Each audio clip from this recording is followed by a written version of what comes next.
welcome here to Wake Up Call with Dan Tortora, where sports truly meets that thing called life. Hope you're having yourselves a wonderful morning this morning, and I am so excited to be here with you, as always, inside the Great Lakes Honda City studios. Great Lakes Honda City coming to you on 7140 Henry Clay Boulevard in Liverpool, New York. They are open Monday through Saturday for sales and service, so make sure you head over there today to Great Lakes Honda City. Let them know that DT sent you their way, and they have a fantastic allotment of vehicles. I can't say enough about what they have there, from the Honda Accord to the Honda Civic to the Ridgeline, the Passport, the CRV, the HRV, the Pilot, and more. Great Lakes Honda City is the place for your next ride. New and used vehicles, as well as buying and leasing. Go to Great Lakes Honda City, and you can get a sneak peek of their inventory by going to greatlakeshondacity.com. Up and down the East Coast, the Midwest, the West Coast, you are with us on youtube.com and facebook.com, both /WakeUpCallDT, and on wakeupcalldt.podbean.com. So however you're connected with the show, I thank you so much for tuning in to Wake Up Call with Dan Tortora, Monday through Friday from 9 a.m. to 11 a.m. Eastern Time. And of course, many thanks to all of our wonderful partners that we have the opportunity to work with, including Brooklyn Pickle in Southern Pines, North Carolina, as well as Great Lakes Honda City, Carvel DeWitt, the Wildcat Sports Pub, Chick-fil-A Cicero, Canine Campground Dog Boarding, Brian's Landing, Pizza Man, Ma and Pa's, the snack capital of the world, GG Cards or Breaks, Mother's Cupboard, Canine Camp Dog Daycare, Avicoli's, and being the exclusive multimedia marketing partner of your Moyne College Dolphins, Bryant Stratton College Bobcats of Syracuse, and Binghamton University Bearcats. A lot of great stuff coming up here on today's show inside of MonPawsPopcorn.com's What's Poppin'. We're going to start the broadcast off with another edition of the Dolphin Dive. In our 4+ years of working with Moyne College, I am very honored to have the coaches and student athletes featured of all 21 programs on campus on the Heights over these last 4+ years, and Nick DiPillo is heading into year 2 in his time on the Heights at Moyne College, leading the Moyne Dolphins women's basketball program. So it's his second year at Moyne. It's Moyne's third year in transition from D2 to D1 in the NCAA. We will talk about a lot of different things, including an exclusive announcement on his non-conference scheduling, as well as talking on recruiting, who's coming in, who's staying, and more. So make sure you don't miss a second of that exclusive with Nick DiPillo.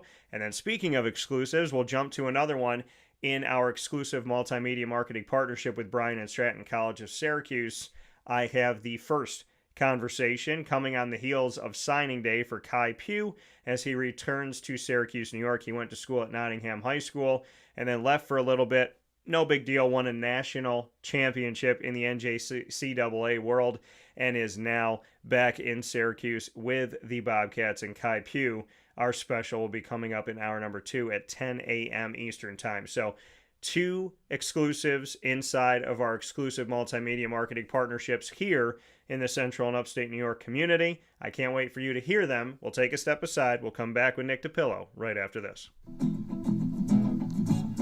Hi, this is Amy from Mother's Cupboard, home of the whole frittata. We are open daily 6 a.m. to 1:30 p.m. For takeout orders, call 315-432-0942 and tune in to Wake Up Call with Dan Tortora for our monthly food challenge and try our Wake Up Call signature menu item, available 7 days a week. Here at Mother's Cupboard, we are Central New York, and it's our honor to serve you.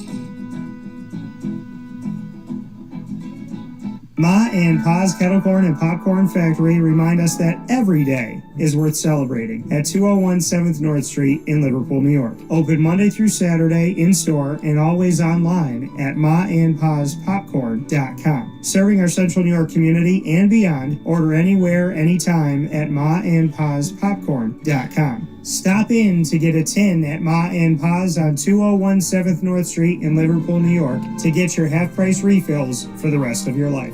Come to Ma and Pa's for your holiday gift giving for family, friends, employees, and clients. And remember, for fundraising and events, to call 315-450-6272. That's 315-450-6272. Ma and Pa's Kettle Corn and Popcorn Factory. How corny are you? This is Jimmer Sikowski, owner-operator of Chick-fil-A Cicero, 7916 Brewerton Road in Cicero, right in front of the Home Depot. I had a deep feeling that God wanted me to do something bigger with my life and to help people, help others. He kept putting Chick-fil-A in my life, and I realized as I was going through the franchise selection process that positively impacting the lives of others was really core to what we do here at Chick-fil-A. First of all, it starts with the food. The food is brought in fresh daily, and we bring in local produce. We prepare to order in the kitchen. We hand bread our chicken. We hand spin our milkshakes. It's great food. It doesn't taste like fast food. I think the second thing is the way people feel when they come in a Chick-fil-A restaurant. It's different. We try to treat people with intentional kindness here, which is very different and deeper than good customer service. And so I think it feels remarkable for most people to come in a Chick-fil-A restaurant. And then lastly, the impact that we try to have in the community is very different. It's a big part of the expectation of every operator of a Chick-fil-A restaurant is that they're actively engaged in their community, they're a leader in the community, and they're making a difference. When they realize that what we're striving to do is to shine a little light in their life, that's a very, very different experience than you will have in any other quick service restaurant. And it's that remarkable experience that I think people will emotionally connect with. Welcome back here to Wake Up Call with Dan Tortora inside the Great Lakes Honda City Studios. Happy to be here with you Monday through Friday from 9 a.m. to 11 a.m. Eastern Time. And in our exclusive multimedia marketing partnership with the Moyne College Dolphins, this is another Dolphin Dive coming to you here on Wake Up Call. Nick DiPillo, the head coach of the Moyne Dolphins women's basketball team, heading into the 2025-26 season, speaking on recruiting and scheduling as we are here in his year 2 at Moyne and year 3 for the reclassification from D2 to D1. Nick, how you doing? Doing well, Dan. How are you? I'm doing well. I know that, for you and I have got to talk about a lot of different things. We spoke right when you came into town for year 1. It feels insane that was a year ago, but just what you could say about maybe what those takeaways were from year 1 on the Heights at Moyne. Yeah, there's so much transition that goes into it. Obviously, from a professional standpoint, everything from building a roster, building a culture, getting acclimated to how things work at an institution. There's the personal piece of it. You're moving, you're getting your family settled, all of those things. And you're trying to coach a team through a season when you have some kids who, obviously I didn't have an opportunity to recruit and get to know and build those relationships with. And then you're adding in, X amount of new players. Then you're starting to recruit for the 26 class. So there's so many moving parts. That first, 6, 7, 8 months is an absolute whirlwind. So to be here roughly 12, 13 months later with the program in a position where I think it's in a great place, it's really, really exciting. Yeah, and for you, when you say you feel like the program's in a great place, what is it in these last 12 to 13 months that you feel like has given you that essence of this team that you are moving in the right direction? Yeah, it's the number one thing is the relationship building that you have an opportunity to do, right? So, we still have a few players on the roster who I was fortunate enough to inherit. And in that time, I've had a year of building meaningful relationships with them. So even though they weren't my recruits, they're my kids now. They understand my expectations and how I work. I have a great understanding of their expectations and what they want out of their student-athlete experience. I understand how to connect with them much better. We brought in 8 new players this year. All of those players, I got to know them. I got to know them and their families. They were recruited to and committed to my vision for this program. So the alignment that we have in this program, 12, 13 months later is it puts us in a really good spot. And you talked about some of the players that you inherited. You said, after a season together, these are my players. What can you say to those, that relationship? And like you said, coming in and the cupboard's not bare, but these are people that you didn't recruit and that you hadn't built relationships prior to. Now you have those connections. What can you say to what some of those returnees have done for you, and why you feel like, hey, this is my team. These are definitely my girls now? Well, I mean, building the relationships, it has to be organic and authentic, right? So, when I get the job in June, I don't see them for the first time until the end of August, because we didn't, just when I got the job, we didn't have time to do summer school and summer workouts and stuff like that. It's like equivalent to speed dating. Like you think you get to know someone, but you don't.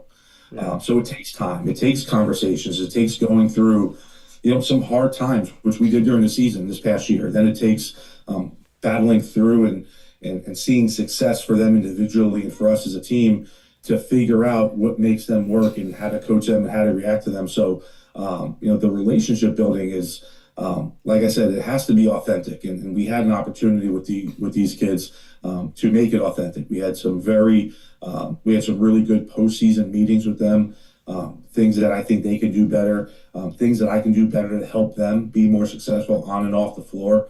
Had a lot of talks and dialogue prior to us returning back to campus for summer workouts.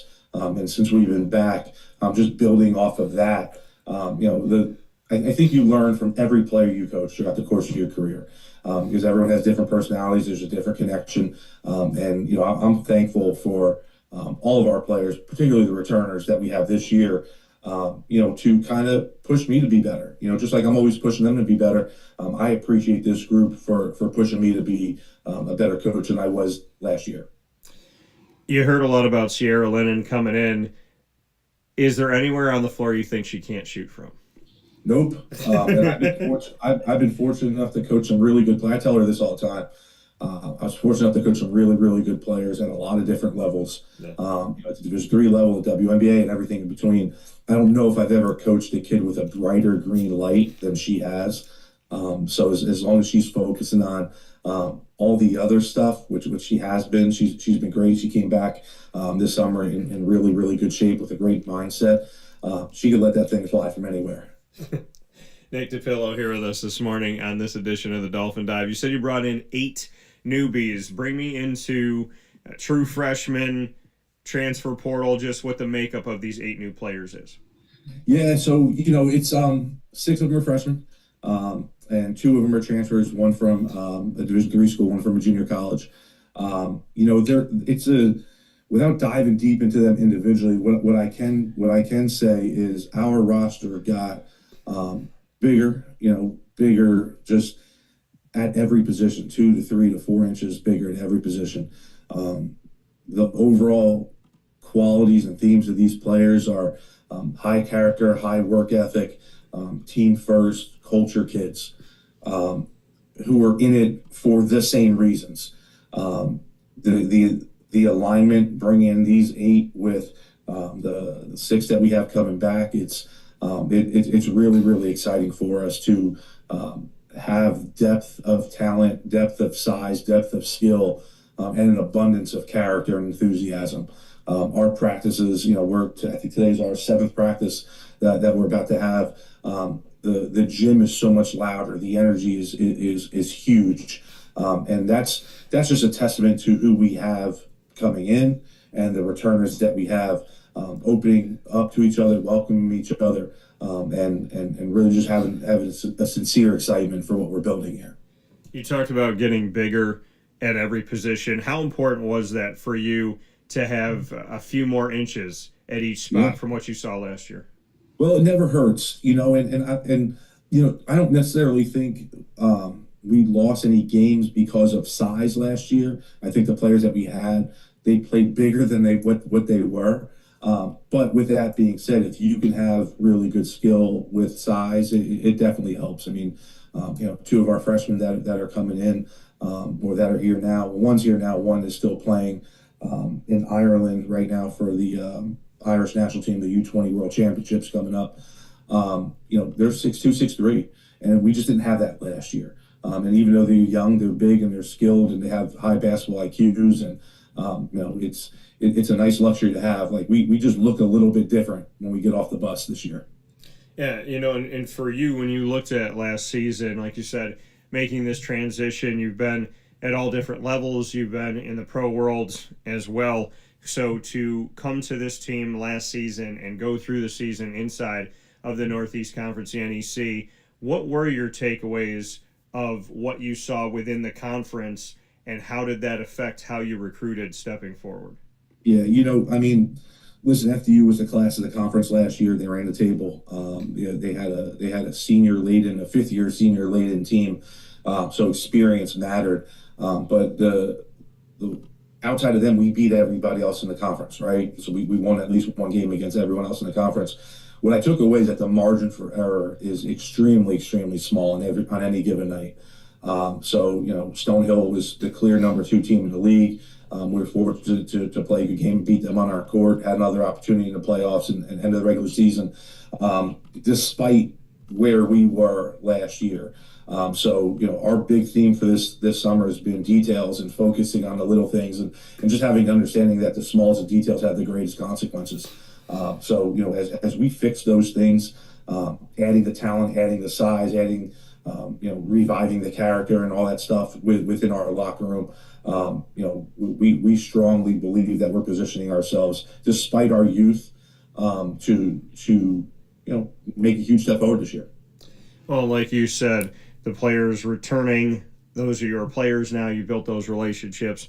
You've had the opportunity to bring in a class of your own and to really have the time to recruit and to bring in these 8 new faces. You said 6 freshmen. We're not seeing that all over Division I, right? We're seeing a lot of transfer portal heavy. Why was it important to you to stay true to what the model used to be and to make sure that high schools and prep schools are getting looked at and getting opportunities?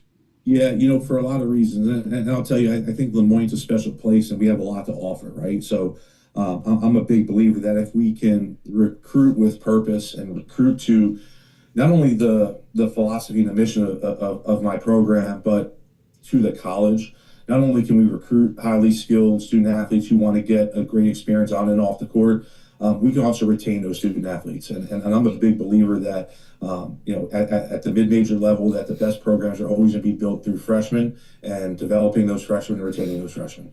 And we were able to identify those 6. Again, not only who bought into the vision of what I see this program doing moving forward, but we bought into the development of them. And they're all gung-ho on that. They're, like I said, they're terrific kids. They've come in with a ton of energy. They've all been highly successful and well coached from where they came from. And I do believe at this level that if you can identify the right freshmen, and I think we did, that you can position yourself to build the foundation of a program that's sustainable over long term. And you, of these 6 freshmen that you brought in, what can you say about the recruiting footprint as far as where you were willing to go, where you did go, and so what the makeup is for this season coming in? Yeah, so we have 2 from the state of Pennsylvania, 1 from Erie, 1 from Jersey Shore, Pennsylvania, actually 3 from Pennsylvania, 1 from Downtown, Doylestown, I believe it is. We have a Jersey kid. We have 1 from Richmond, Virginia. And then we have a post player from Ireland who did a year of prep school at Putnam Science in Connecticut. I think the Northeast, just all the states that touch New York, it's a fertile recruiting ground for us. We offer an opportunity to play at in a conference where their families and their parents and their loved ones are going to get to see them play, within driving distance of everywhere. Yeah. I think the attraction of being part of a building program who's got a lot of bright future ahead of it. It was really, really appealing. And once we started getting commitments from 1 or 2 of them, the ones who came on later got to know the ones who already committed, and that helped the process too. Before any of these freshmen have stepped foot on campus, they played a pivotal role in recruiting each other and even helping out with our 26 class, which again is a testament to what we're trying to build here.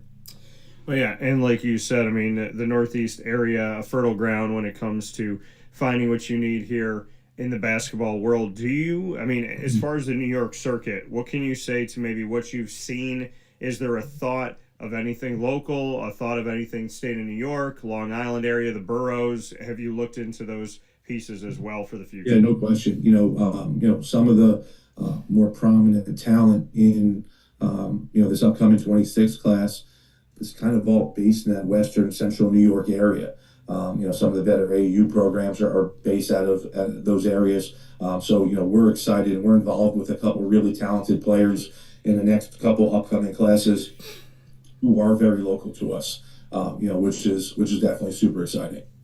Nick DiPillo here with us in this edition of the Dolphin Dive. Scheduling. We know that last year you did not get to make that schedule. So what can you tell me about this schedule this season and what you have non-conference coming up? Yeah, so really excited about the balance that we have in the schedule this year, right? So our travel has been tamed down a little bit without sacrificing opportunities to give our players a chance to play on some of the bright stages of college basketball. We're starting up some series with local-ish schools that kind of fit our footprint and who we are. I can speak to some of the contracts that we have back. So we're starting home-and-home series with Bucknell, Lafayette, St. Bonaventure, and Cornell. So we're really excited about those. Season opener is going to be at St. John's this year. So we're super excited about that. Yeah. We're also able to get a couple other opportunities for our kids to play. We're going to go down to Baylor. We're going to play down there. We're going to play at the University of Pittsburgh. We're going to play at Marquette University, another Jesuit school. So really excited about that. We're going to get to play at St. Joe's. We're going to play a couple games down there in a tournament a little bit before Christmas. So I think we've struck a nice balance between giving our kids an opportunity to play and compete at the highest level, because I do believe you learn a lot about your team in games like those. And then also starting those local rivalries with schools who kind of sort of look like us a little bit in our aspirant group to kind of test ourselves and see where we're at. And I think this schedule, the way it's spaced out, it really prepares us to get into NEC play right after the turn of the new year. And when you are building that non-conference schedule, how important is it for you to find teams that mimic teams inside of the NEC? Are you looking at, schematically teams like that saying, we want to be able to travel, do some good things, build some in-state rivalries, but we also want to find some schools that are mimicking some of the ways that the NEC teams are going to, like what they're going to show us and how they're going to play? Yeah, 100%. The thing about and there was a little bit of coaching turnover in conference coming into this year, so it'll be interesting how those teams do play. But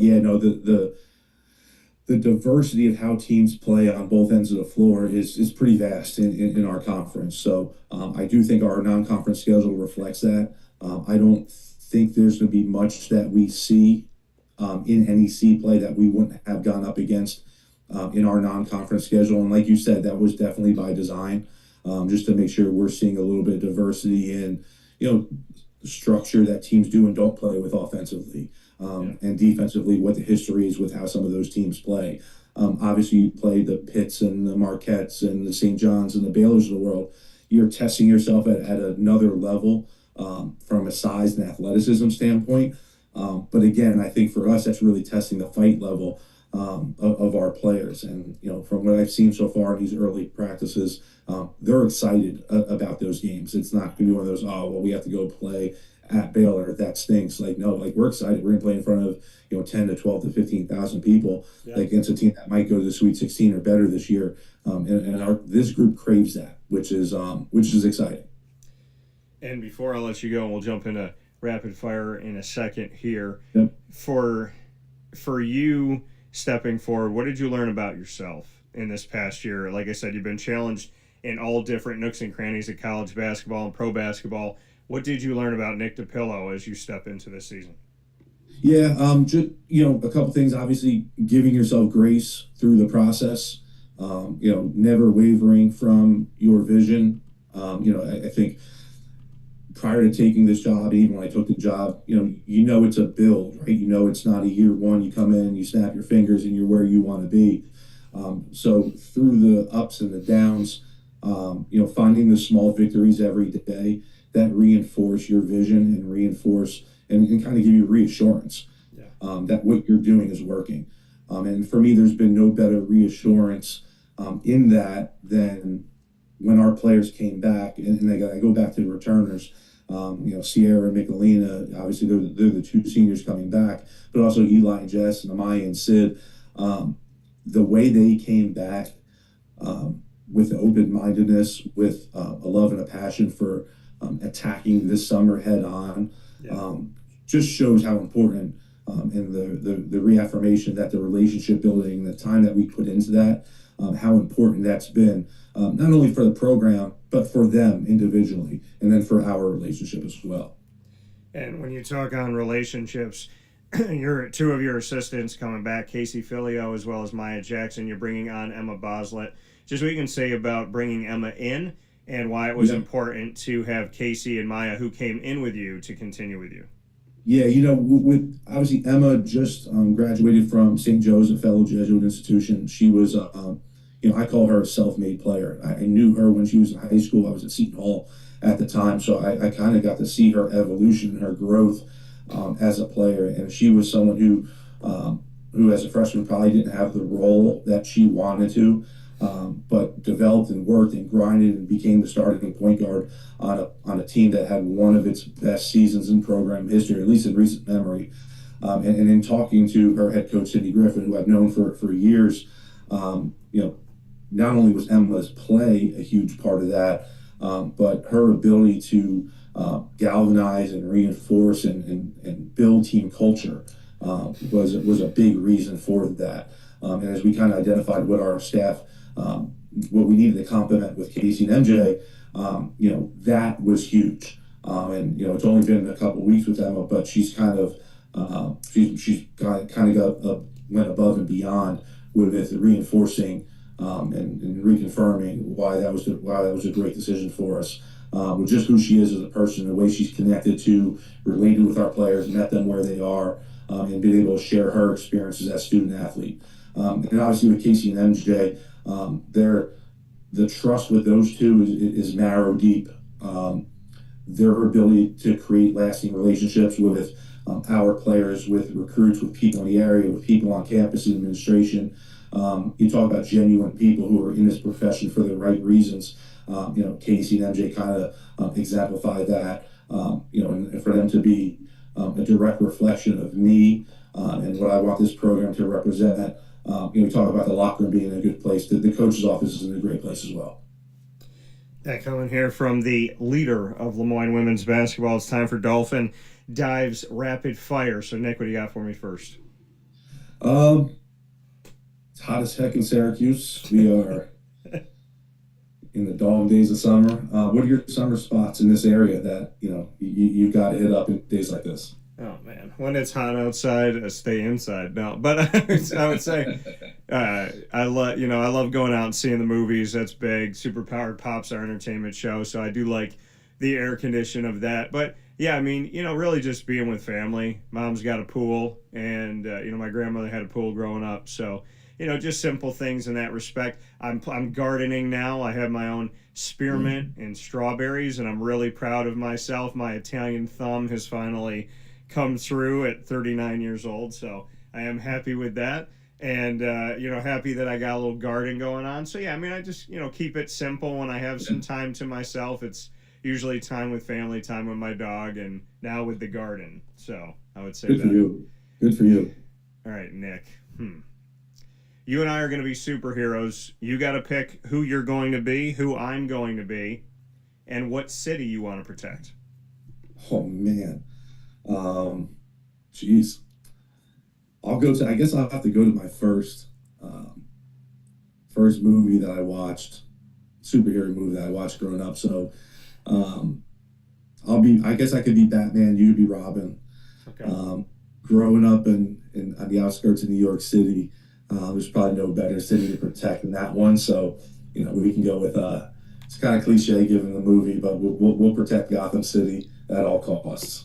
Yeah, I think the real Gotham City, New York, needs us both right now. So yeah. That's a whole nother podcast, buddy. So, yeah, I know that. What's your next one for me? Yeah, summer food spot. I was a big foodie. Food truck restaurant recommendation that kind of hits a little bit different in the summer.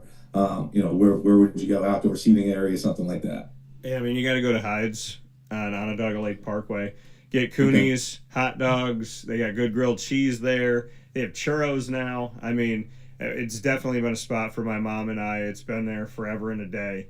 And so Hyde's with the Hoffman hot dogs and Cooney's is an absolute nostalgic take you back 50 years type of thing. Yeah, I'm writing that down. So that's a good call. So because you like food, I was going to go there too. Since you and I met over food and we went to Bryan's Landing together, and that's also a great spot because all their outdoor seating is open out there here in this beautiful weather. So you and I met over food at Bryan's Landing. So if I was going to create a Nick DiPillo dish, what would be on it and why? Oh man. So maybe it's Italian. I mean, I'm not a one course guy, right? So you've got to, if we're to start it off, I need some sort of raw seafood action. So we're either going to shuck some oysters or get some good jumbo peel and eat shrimp. We'll move to a nice antipasto, and then some sort of salmon or something on the grill. For me, that's kind of my go-to. So I'm a big seafood person. So if we can start off with some oysters and some peel and eats and find our way to a little grilled fish on the grill, and some fresh grilled veggies, definitely a good way to go.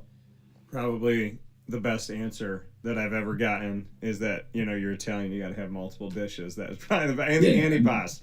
You say the word antipasto, every Italian is clapping somewhere in this world. So absolutely. Final question for me, Nick. Oh man, thing you're looking, obviously we're halfway through the summer. Fall's coming up. What are you looking forward to most? Honestly, I'm a fall baby, so I'm looking forward to my birthday. And I love college football and college basketball. When they cross each other, it's a little hectic, but I do love it. And, I like being a student of the game. I love basketball, played it most of my life. Just recently got back on the court and did some things, and I love it. I shut my brain off. So I think what I'm looking forward to that I will say to you is coming out to a practice and just seeing how you run the practice. Yeah, more than welcome. Anytime. So my last question for you, Nick. Single favorite moment so far in 2025 and why? Ooh, 25. We're still in 25 right now, so I can't say the birth of my daughter. I'll keep it professional, I'll keep it toward Moyne. When we went out to St. Francis in the first round of the NEC tournament and upset them in the first round, we were the 6th seed, they were the 3 going in. I think that group had went through a ton of adversity during the year. Obviously a challenging non-conference schedule. Ton of injuries, which I've never seen in college basketball, the way we got hit between injuries and illnesses and change.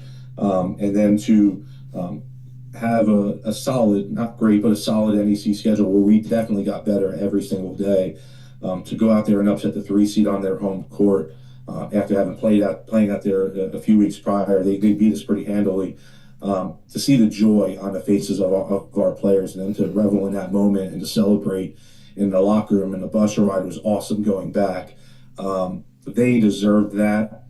And as a coach, you want to see your players have moments that they'll always remember, right? Those remember when moments. And we were able to create that. And that was through their hard work and through their dedication. And despite the trials and tribulations that we had during the course of the year, them never really wavering in the mission, just sticking to it.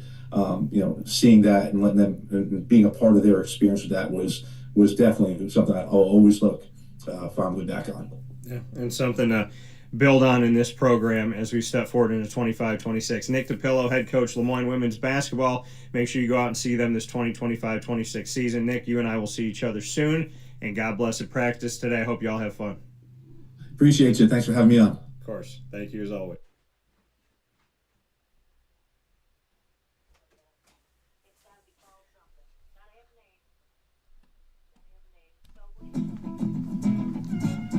Hi, this is Amy from Mother's Cupboard, home of the whole frittata. We are open daily 6 a.m. to 1:30 p.m. For takeout orders, call 315-432-0942 and tune in to Wake Up Call with Dan Tortora for our monthly food challenge and try our Wake Up Call signature menu item available 7 days a week.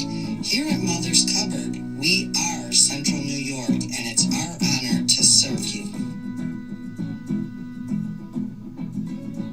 Ma and Pa's Kettle Corn and Popcorn Factory remind us that every day is worth celebrating at 201 7th North Street in Liverpool, New York. Open Monday through Saturday in-store and always online at maandpaspopcorn.com. Serving our Central New York community and beyond, order anywhere, anytime at maandpaspopcorn.com. Stop in to get a tin at Ma and Pa's on 201 7th North Street in Liverpool, New York to get your half-price refills for the rest of your life. Come to Ma and Pa's for your holiday gift giving for family, friends, employees, and clients. And remember, for fundraising and events, to call 315-450-6272. That's 315-450-6272. Ma and Pa's Kettle Corn and Popcorn Factory. How corny are you? This is Jimmer Sikowski, owner-operator of Chick-fil-A Cicero, 7916 Brewerton Road in Cicero, right in front of the Home Depot. I had a deep feeling that God wanted me to do something bigger with my life and to help people, help others. I kept putting Chick-fil-A in my life, and I realized as I was going through the franchise selection process that positively impacting the lives of others was really core to what we do here at Chick-fil-A. First of all, it starts with the food. The food is brought in fresh daily, and we bring in local produce. We prepare to order in the kitchen. We hand butter chicken. We hand spin our milkshakes. It's great food. It doesn't taste like fast food. I think the second thing is the way people feel when they come in a Chick-fil-A restaurant. It's different. We try to treat people with intentional kindness here, which is very different and deeper than good customer service. And so I think it feels remarkable for most people to come in a Chick-fil-A restaurant. And then lastly, the impact that we try to have in the community is very different. It's a big part of the expectation of every operator of a Chick-fil-A restaurant is that they're actively engaged in their community, they're a leader in the community, and they're making a difference. When they realize that what we're striving to do is to shine a little light in their life, that's a very, very different experience than you will have at any other quick service restaurant. And it's that remarkable experience that I think people will emotionally connect with. Avicoli's restaurant, located on 7839 Oswego Road in Liverpool, New York, has been serving our community for decades. Your place to go for home cooking on the corner of Route 57 and Wetzel Road is just minutes from Liverpool High School. And every single month, Wake Up Call with Dan Tortora is on site, on location, with Liverpool sports, student athletes, coaches, and administration telling their stories throughout the year. We look forward to seeing you on site at Avicoli's for their casual pizza side, their fine dining, as well as their bar. And of course, you can order online at myavicolis.com. That's myavicollis.com. For takeout, delivery, and catering, call 315-622-5100. That's 315-622-5100. Come on into the neighborhood spot Avicoli's, open 7 days a week in Liverpool, New York.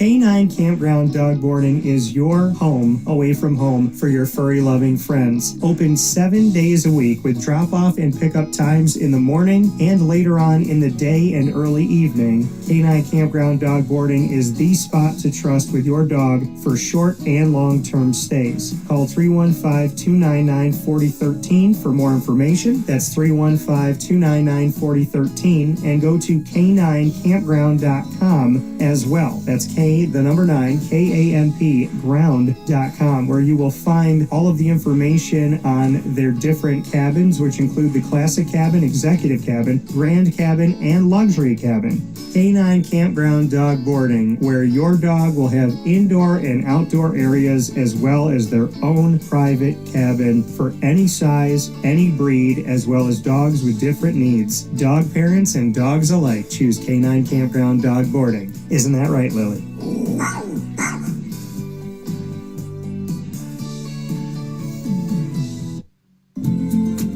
Looking for your next ride? Look no further than Great Lakes Honda City, located on 7140 Henry Clay Boulevard in Liverpool, New York. Serving our community for decades, their new and pre-owned vast array of vehicles are available to you Monday through Saturday on site. To search from home, shop at GreatLakesHondaCity.com.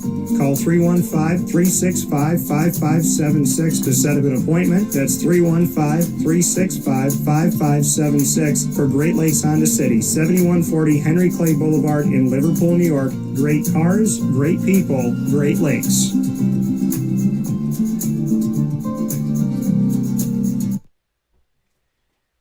And welcome back here to Wake Up Call with Dan Tortora, where sports truly meets that thing called life. We appreciate you being here every Monday through Friday from 9 a.m. to 11 a.m. Eastern Time. And of course, as we are here inside of the Great Lakes Honda City studios, I can't thank you enough for being a part of the show. Nick DiPillo releasing here on the show what's going on with their scheduling as well as their recruitment, bringing in 8 new faces, returning 6, and of course having a couple seniors in those returnees.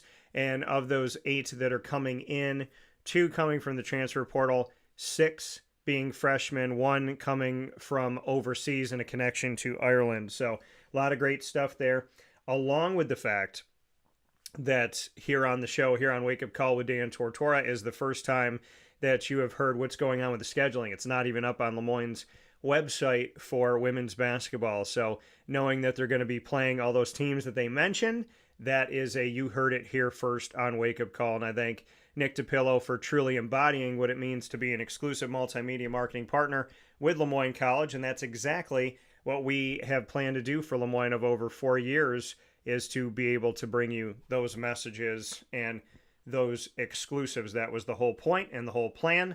And so I thank people like Mr. DiPillo, who has done that here on the show consistently from the moment he stepped through the door.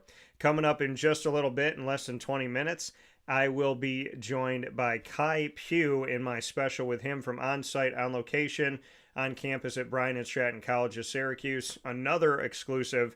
I was there with Khai on his signing day, and upon his signing to become a Bryant Stratton College Bobcat, I had the opportunity of doing the first interview with him to speak on a lot of different things, and I cannot wait to bring that piece to you as you get to see somebody return home to Syracuse. He went to school at Nottingham, so to have him back home is amazing, and he's coming off of winning a national championship in junior college in the NJCAA, and is now moving on to Bryant Stratton College of Syracuse. So can't wait to share that conversation with you from on campus at Bryant and Stratton, and that's coming up in just a little bit, like I said, in less than 20 minutes here on Wake Up Call, God bless me, with Dan Tortora. I don't know what it is. I've said this before, like, I remember, I'm okay, Lil. So, my dog is here in the studio with me, and she always needs to check on you if you sneeze. Doesn't matter who sneezes, she's always got to make sure that everybody is okay. So, I remember when I started out of college, after I had done broadcasting within college that was aired on my network and Fox and on a local radio, local TV in Northeast PA. When I graduated college and went to ESPN Radio 630, 1240, and 96.1 FM. I think I sneezed 3 times the entire time I was there.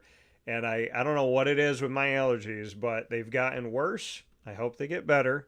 I hope the same for all of you. And thank you, Jerry, for saying bless you.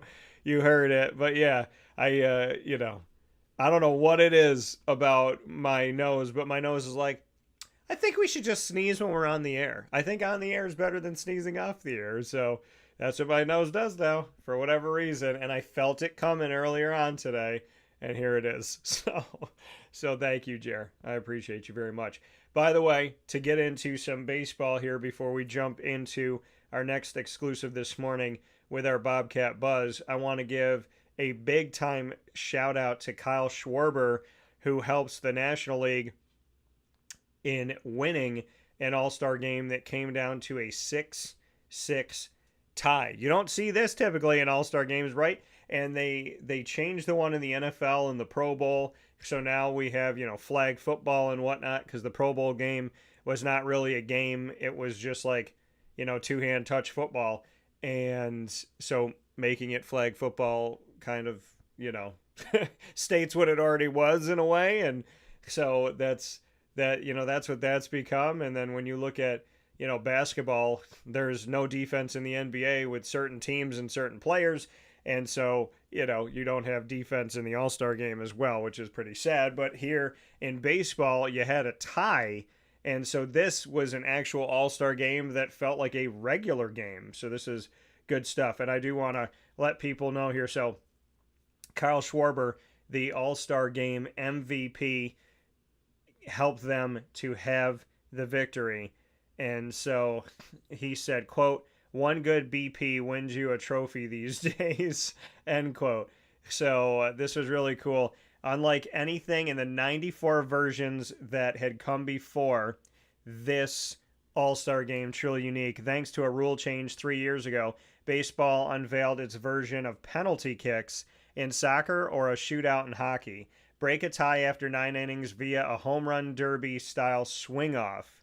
And that's pretty cool here to see this. So now Kyle Schwarber, of the Philadelphia Phillies, homered on all 3 of his swings in the impromptu batting practice session to propel the National League to the win, 6-6 with a 4-3 edge in home runs in this Midsummer Classic, which did play out just like penalty kicks. For an All-Star game that has grown relatively stale, we talk about All-Star games in different sports and whatnot, this brought a new and unique and fresh approach to it. So this was really cool to see this. And the rules were simple. NL manager Dave Roberts and AL manager Aaron Boone selected 3 players and 1 alternate to take 3 swings. The team with the most home runs wins the game. As nice as it would have been for Shohei Ohtani and Aaron Judge to participate when they made their choices in the days leading up to the game, both managers selected players they anticipated would be warm from finishing on the field. Schwarber, Mets first baseman Pete Alonso, and my Diamondback third baseman Eugenio Suarez, and then for the National League, and then countering Brent Rooker of the American League for the A's, Mariners outfielder Randy Arozarena, and Tampa Bay Rays first baseman Jonathan Aranda. So this is really cool here, and I just thought it was awesome. And to see this now, late in the game with the possibility of a tie 3 outs away, Los Angeles Dodgers bench coach Danny Lehman approached Marlins outfielder Kyle Stowers and told him if the game did indeed go extra innings, he would need to hit for Suarez, who was removed from the game after being hit by a 100-mile-an-hour pitch on his hand. And Stowers had said, quote, "You're effing with me." Lehman said, "No, I'm surely not. This is real." Stowers said, "You're kidding." Lehman said, "I'm serious." And then Stowers said, "I thought I was the young guy getting teased." Lo and behold, after the game ends, the managers meet up, and I think this might be for real, end quote. Now, Boone and Roberts had a finite group from which to choose. After half of the players were gone from the stadium, already headed home after a long, hot week, those who stuck around rewarded with an urgent, entertaining gimmick that put players in a crucible, cranked the temperature, and challenged them not to melt, which is a good way to put it here. And so it was awesome to see. what this looked like, and having a swing off went on the side of the National League, courtesy of them having one better. And Philadelphia Phillies Kyle Schwarber, give credit where credit is due, homered on all three of his swings. So shout out to him for that. We saw some good home runs. And Jerry said we're getting older. That's why I sneeze on the air, Jerry. I won't sneeze for months, Jerry, but I'll sneeze on the air. I don't know what it is, but it happens all too often for me to not pay attention to it. But yeah, it shows Schwarber doing his thing, and it's good to see Mets and Phillies having fun, right? At least for a day. So that's definitely cool, and we'll appreciate the fact that that moment happened in history. And a shout out to the National League that was able to get the victory in a swing off. I love that. I love that there's now penalty kicks in baseball. Now, Major League Baseball decided to honor Hank Aaron by recreating his home run at the All-Star game. So Major League Baseball honored Hall of Famer Hank Aaron by recreating his record-breaking 715th home run through the use of projection mapping and pyrotechnics during Tuesday night's All-Star game. After the sixth inning, the lights went down at Truist Park down in Atlanta, and fans, and obviously, that Hank Aaron played for Atlanta, and so fans stood holding their cell phone lights. This scene from April 8th, 1974 at the old Atlanta Fulton County Stadium was projected on the infield and shown on the video board.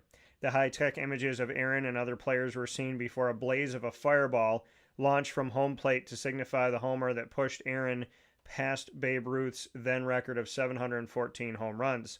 Aaron's widow, Billy Aaron, stood and waved as the cheers from the sellout crowd grew louder. 41,702 announced attendance there for the event. National League players warmed up for the game in batting practice jerseys with Aaron's number 44 on the back. 1 year ago, Major League Baseball celebrated the 50th anniversary of Aaron's home run with announcements for a new statue at Baseball's Hall of Fame in Cooperstown, right by here, a couple hours from Syracuse, New York, and a commemorative stamp from the U.S. Postal Service.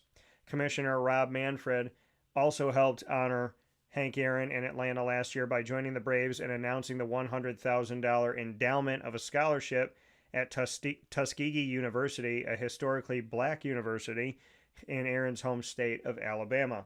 Manfred noted that the Henry Louis Aaron Fund, launched by the Braves following Aaron's death in 2021, and the Chasing the Dream Foundation created by Aaron and his wife, were designed to clear paths for minorities in baseball and to encourage educational opportunities. Aaron hit 755 home runs from 54 to 76, a mark that stood until Barry Bonds reached 762 in 2007 during baseball's steroid era. I still consider Hank Aaron to be the true home run king because I don't even know if steroid was a word back then when he was playing. And that's no offense to Barry Bonds. It's just, to me, Hank Aaron's the guy. Like, he's the one that did it outside of all of this steroid nonsense, and so I give credit where credit is due. Hank Aaron was elected to the Hall of Fame in 1982, 3 years before I was born. A 25-time All-Star, he set a record with 2,297 RBIs. He continues to hold the record of 1,477 extra base hits and 6,856 total bases in his career. Hank Aaron, God bless you up in heaven. I hope you enjoyed the moment. We will continue to honor you, and I in this show will continue to honor you forever. So God bless you for what you've done, and much appreciation for just being a part of the beautiful game. So God bless you, Hank. And I think that's really cool. I would have loved to have been in Atlanta to see the recreation of that. With technology and what we can do now, you can bring history to life again, which is crazy, to relive history beyond the simple memory. So that's pretty cool. Now the NBA, I want to take a look at this here. Speaking after the NBA's Board of Governors discussed the topic of expansion at meetings this week, Commissioner Adam Silver of the National Basketball Association said yesterday that the dialogue about whether to potentially add teams to the league will continue with additional research. Quote, "A lot of analytics still need to be done, and nothing's been predetermined one way or another, and without any specific timeline. We're going to be as thorough as possible and look at all the potential issues, end quote. Adam Silver said the process would be led by two existing subcommittees of the league's governors, the combination of the Advisory Finance Committee, which has primary jurisdiction over expansion, and the Audit and Strategy Committee, which is focused on financial elements. So the two committees that will be focused on what is going on within the world of potential expansion for the NBA, the two committees that will be looking at this thing and figuring out what's going to happen are two existing subcommittees. Once again, the Finance Committee and the Audit and Strategy Committee of the NBA. Last month of the NBA Finals, Adam Silver said expansion, quote, will be on the agenda to take the temperature of the room, end quote. On Tuesday, yesterday, Adam Silver said that there was no straw poll taken on the issue or taking sides by owners. He described the tone as one of quote-unquote curiosity. Quote, a consensus quickly formed that the league office should do the work and work with these particular committees, that being the Finance Committee and the Audit and Strategy Committee, work with these particular committees and the board and present that analysis, end quote. So we shall see what happens here. Silver said, quote, we're now engaging in this in-depth analysis, something we weren't prepared to do before. But beyond that, as I said, it's really day one of that analysis. In terms of price, potential timeline, too early to say. And again, I think that also assumes the outcome of this analysis. It is truly a complicated issue, end quote. So next steps in the analysis, per Adam Silver, include looking at specific markets and investigating the facilities in those markets and the quote-unquote what they're calling appetite in those markets. Other factors cited by Silver are the long-term effects of splitting league-wide revenue, particularly the league's national television deals, and additional 2 ways, which he has compared to selling equity in a business. So we shall see how this looks out. Silver also pointed to the basketball impact of filling 2 additional rosters and highlighted the uncertainty about the future of local TV deals. So they're not looking to add one team. They're talking about a couple teams here. He said, quote, we would be malpracticing if we didn't figure out how local regional television is going to work before expanding. The notion that we would hand over a team into a city where we're not currently operating and say, you're going to have to figure out how you're going to distribute your games to your local fans doesn't make sense, end quote. Which is really nice to say. That's a good thing to say, hey, as a league, we're going to figure out distribution. We're not just going to say, hey, guess what? You got to figure it out in a place that we've never been before or aren't right now. The NBA last expanded in 2004 when the league added a franchise in Charlotte, North Carolina, after the Charlotte Hornets moved to New Orleans and became the New Orleans Pelicans. The Charlotte Bobcats came in 2004 and then became the Hornets again. Before that, the NBA added 6 teams in a 7-year span from 88 through 95, bringing a franchise back to Seattle to replace the Supersonics, who moved to Oklahoma City and became the Thunder. That could be a place of expansion, as well as, I would imagine, Las Vegas. So Silver said, quote, I wish standing here as the commissioner, I had a lot of teams to dispense to many markets who are interested in NBA basketball. I just think we also have this greater obligation to expand if we do so in a very deliberate fashion in a way that makes sense holistically for the league. That's really the best I could do, end quote. So, asked about the sale of the Portland Trail Blazers by Paul G. Allen Estate, initiated in May, Silver said, quote, it is our preference that the team remains in Portland. We've had great success in Portland over the years, and that Portland, quote, likely needs a new arena, so that will be part of the challenge for any new ownership group coming in, end quote. So they've been playing in Moda Center since 1995, making it one of the league's oldest arenas, so we'll see what happens there. Now, the other thing is, in wake of a recent federal investigation into former Detroit Pistons guard Malik Beasley on allegations of gambling relating to NBA games and prop bets, Silver said that legalized sports gambling was still preferable to the alternative. He said, quote, if my choice were legalized sports betting versus illegal sports betting, I still think a legalized structure is better, what we're seeing now is some of the investigations you're referencing is operational data, which causes in many cases betting companies or independent agencies who are overseeing this betting activity to raise flags and say what's happening here. I think the issue is if you didn't have that legalized structure, what would otherwise be going on that went undetected, end quote. So Silver did say some of the bets that are offered by sportsbooks are, quote, problematic, end quote, and that the NBA wishes it had more control over what types of bets can be put out there. So we shall see what happens from here. I want to thank ESPN for their help in the NBA expansion story here, as well as looking at Major League Baseball this morning.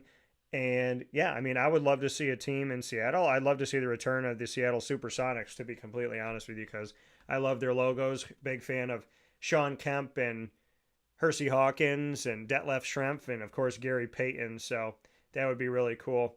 And then Jerry said, who threw the pitch? Al Downing. So, the pitch to Hank Aaron for number 715 that at the time passed Babe Ruth's 714 to have the most home runs in the history of Major League Baseball. And then keep in mind, Hank Aaron would continue on and hit 40 more in his career to finish at 755. So we could see some NBA expansion. Could they be going to Vegas? Could they be coming back to Seattle? I'm going to pose some questions on X, the former Twitter. You can vote in our polls all throughout the year, including this morning. They'll be going up within the next couple minutes during this fast break. So find us at CallDT. That's CALLDT. Make sure to follow us on X, and you can vote in our polls here this morning. We'll take a step aside from the Great Lakes Honda City Studios. When we come back, an all-new exclusive Bobcat Buzz featuring Khai Pugh, who returns to Syracuse, New York after being in Nottingham. Then he went to his TC3, a community college. From there, went on to another community college where he turned around and won a national championship. And so big time shout out to him coming off of a national title in the 2024-25 season. We will speak on that and so much more with the new Bobcat at Bryant Stratton College of Syracuse. Following my exclusive coverage of his signing day, we will have our exclusive conversation with Khai Pugh, and you do not want to miss a second of this young man's story coming up right after this fast break inside the Great Lakes Honda City Studios here on Wake Up Call.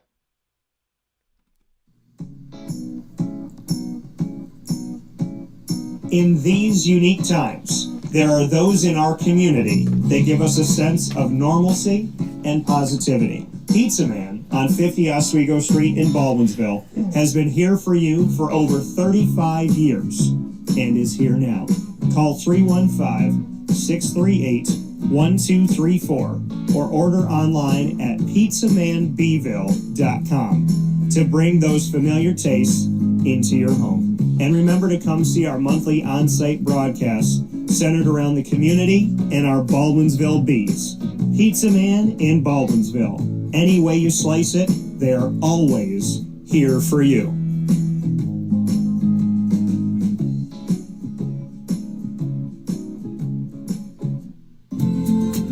Looking for your next ride? Look no further than Great Lakes Honda City, located on 7140 Henry Clay Boulevard in Liverpool, New York. Serving our community for decades, their new and pre-owned vast array of vehicles are available to you Monday through Saturday on site. To search from home, shop at GreatLakesHondaCity.com.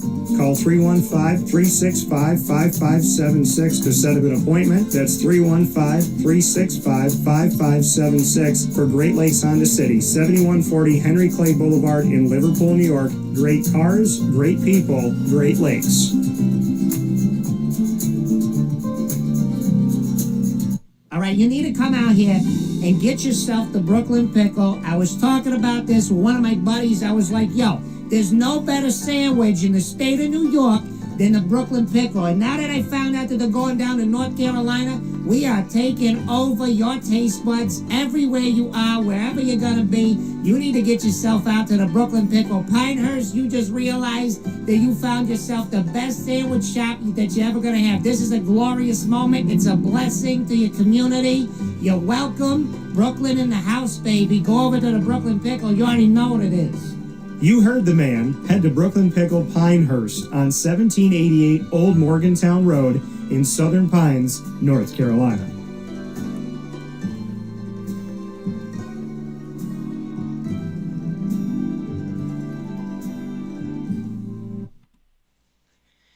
And a welcome here to Wake Up Call with Dan Tortora. Coming off of that fast break, I'm very happy to be sitting here press conference style with Khai Pugh, and we are celebrating this edition of the Bobcat Buzz. Of course, Wake Up Call is inside the Great Lakes Honda City Studios, and we are here with Bryant Stratton College of Syracuse, on site, on location here on campus. In this edition of the Bobcat Buzz and our exclusive multimedia marketing partnership, celebrating what this man just did, which was sign officially this piece of paper, your letter of intent to join the Bryant Stratton College Bobcats men's basketball team. Khai, congratulations. Appreciate it. Of course, man. So there's a lot for us to talk about here. TC3 Region Player of the Year. Let's start there.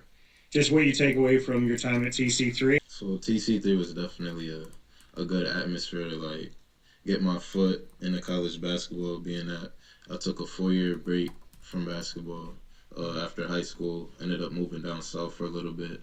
So I came back up north, kind of just heard it was a good program to go to get back into, and then it ended up turning out really well for me.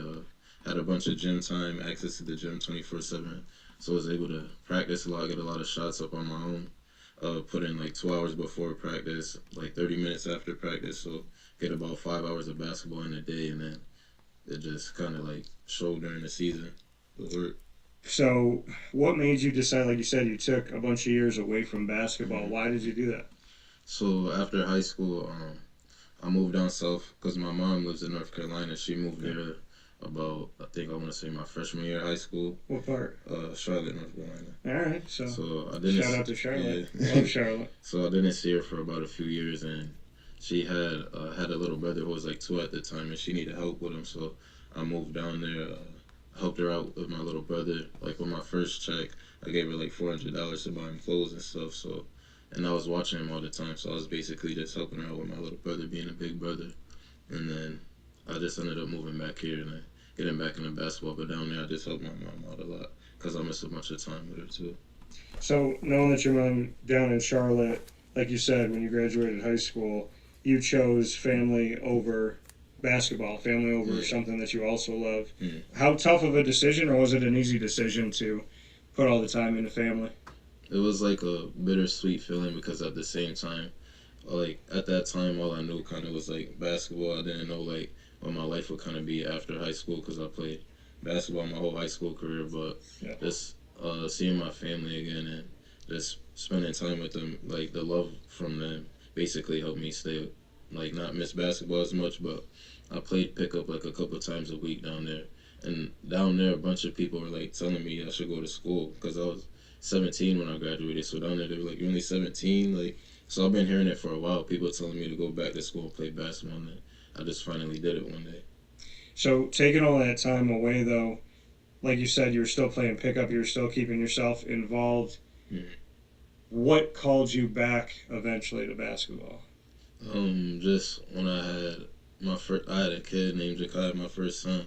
I was living out in Cortland at the time because that's where his mom's from. So I was playing basketball out there in the Cortland League like one time a week. And Cortland is right down the street from TC3. So the people who ran the league were connected like with the coach at TC3. So and a bunch of TC3 kids were in the league at the time. And it was the summer league. So when I committed, it was like 2 days before school started.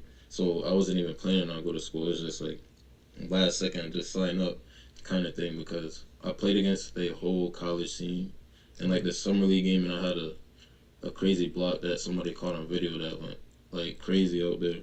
Like some kid named Makai Ruda played out there, tried to lay it, and like I basically blocked it at the rim and spiked it.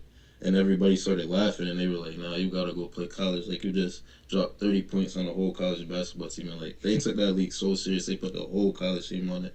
I basically like beat them by myself with a bunch of kids who didn't play basketball. So then they were like, "Nah, you gotta go to TC3." So I just ended up signing up and just playing. And then it turned out good for me. But I didn't think it was gonna go as good as it did.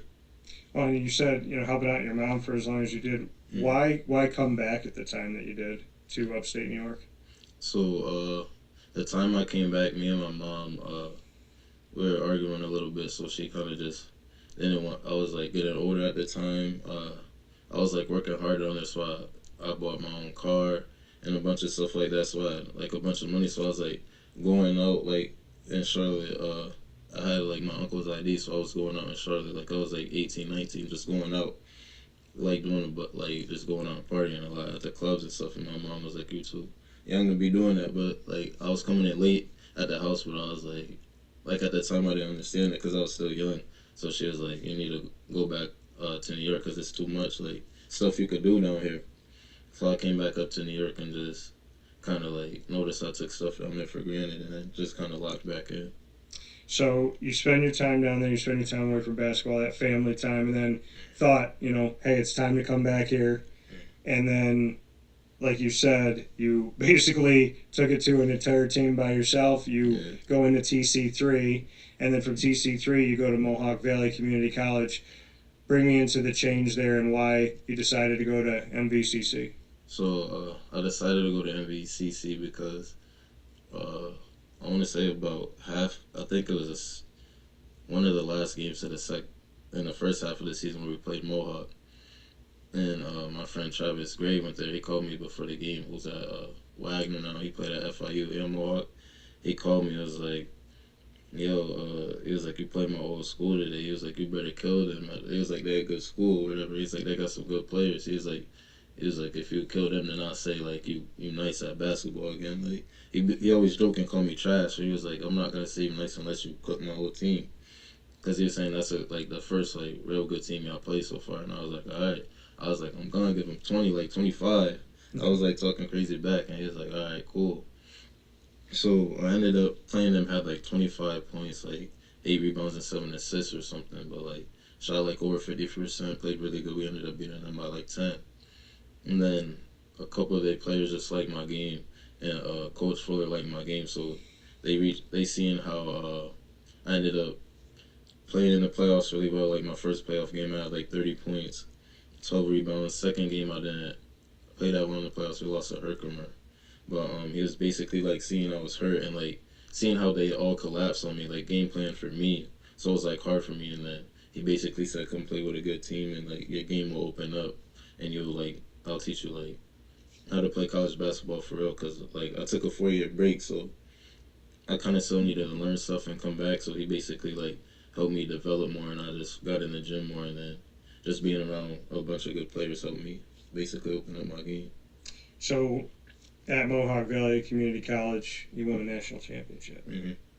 Yeah. So you go from playing at Nottingham, taking time off, coming back, playing pickup, seeing what you could do, joining TC3, chatting with Mohawk Valley Community College, and then being at the top of the mountain. Bring me into last season. So last season was kind of like, it was a blur.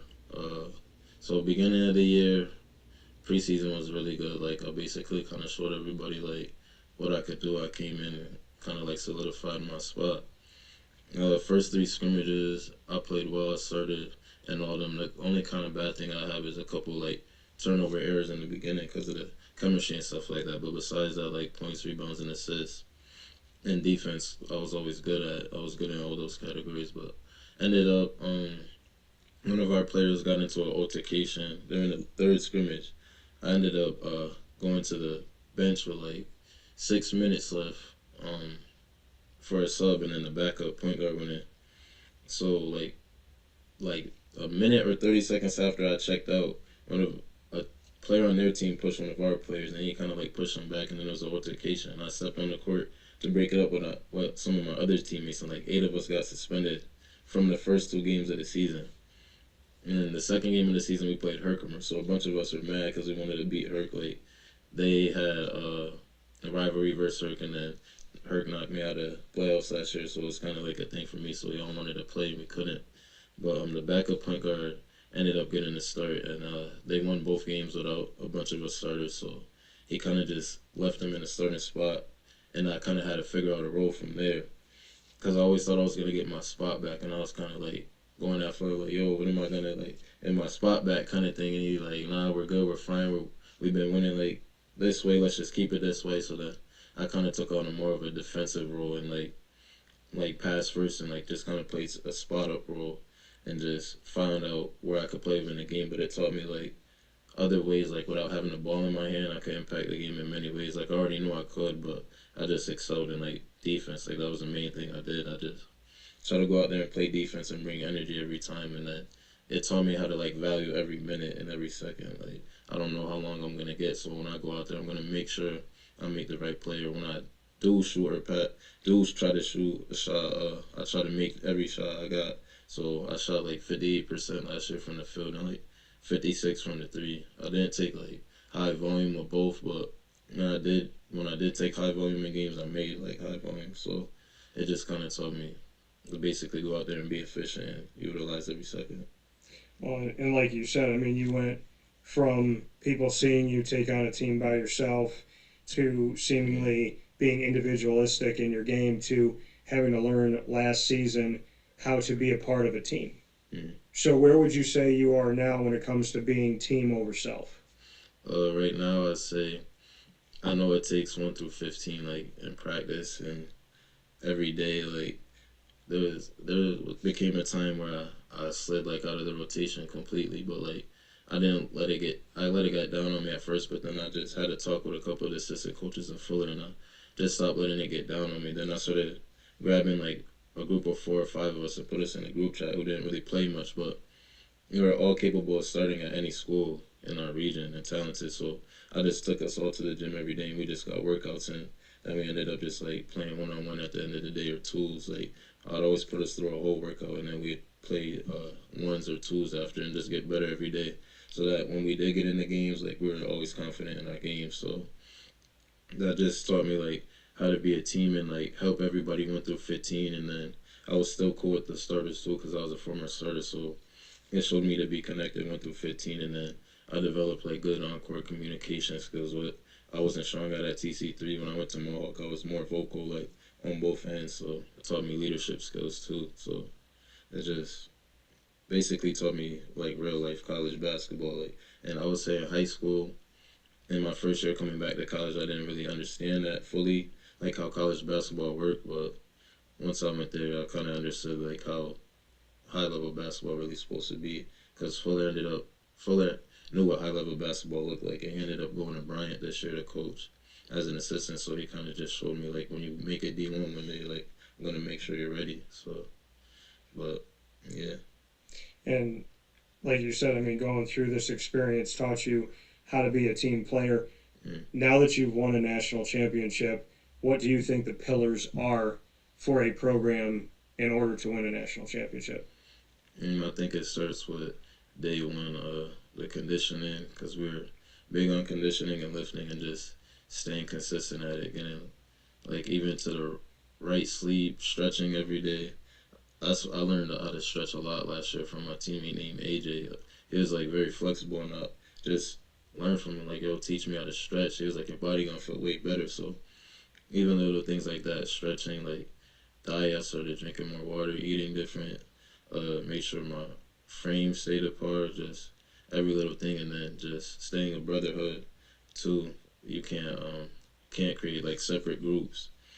You guys like gotta all stay connected, and even if you do have a group of guys you're more cool with, don't like exclude other people. Try to make sure like there's no tension between the team, and in practice everybody has to go hard and go at it, like, and not hate on the next man. Try to make, like my coach always said, iron sharpen iron. Like everybody has to make each other better every day in practice. So if somebody comes in who's just as good as you or better, you should accept that challenge. Just be like, they're gonna make me better, because I know this year I got way better playing against a bunch of high level talent. So it's like I was ready to go to practice. Practice was better than the games. Like we had more fun in practice going at it because our bench was better than starters on other teams. So that's why when we played games, it felt too easy because we went at it. We treated practice like games. So you just have to basically be mentally locked in, treat practice like games, and just take it day by day and like run your own race.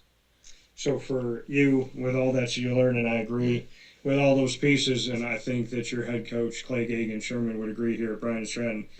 What brought you here? Why Bryant Stratton Syracuse? I know it's a return to Central New York for you, but you just won a national championship. You said your coach moved on to Bryant to become an assistant coach, which is D1 NCAA basketball. Why did you choose to leave Mohawk Valley, and why come to Bryant Stratton Syracuse?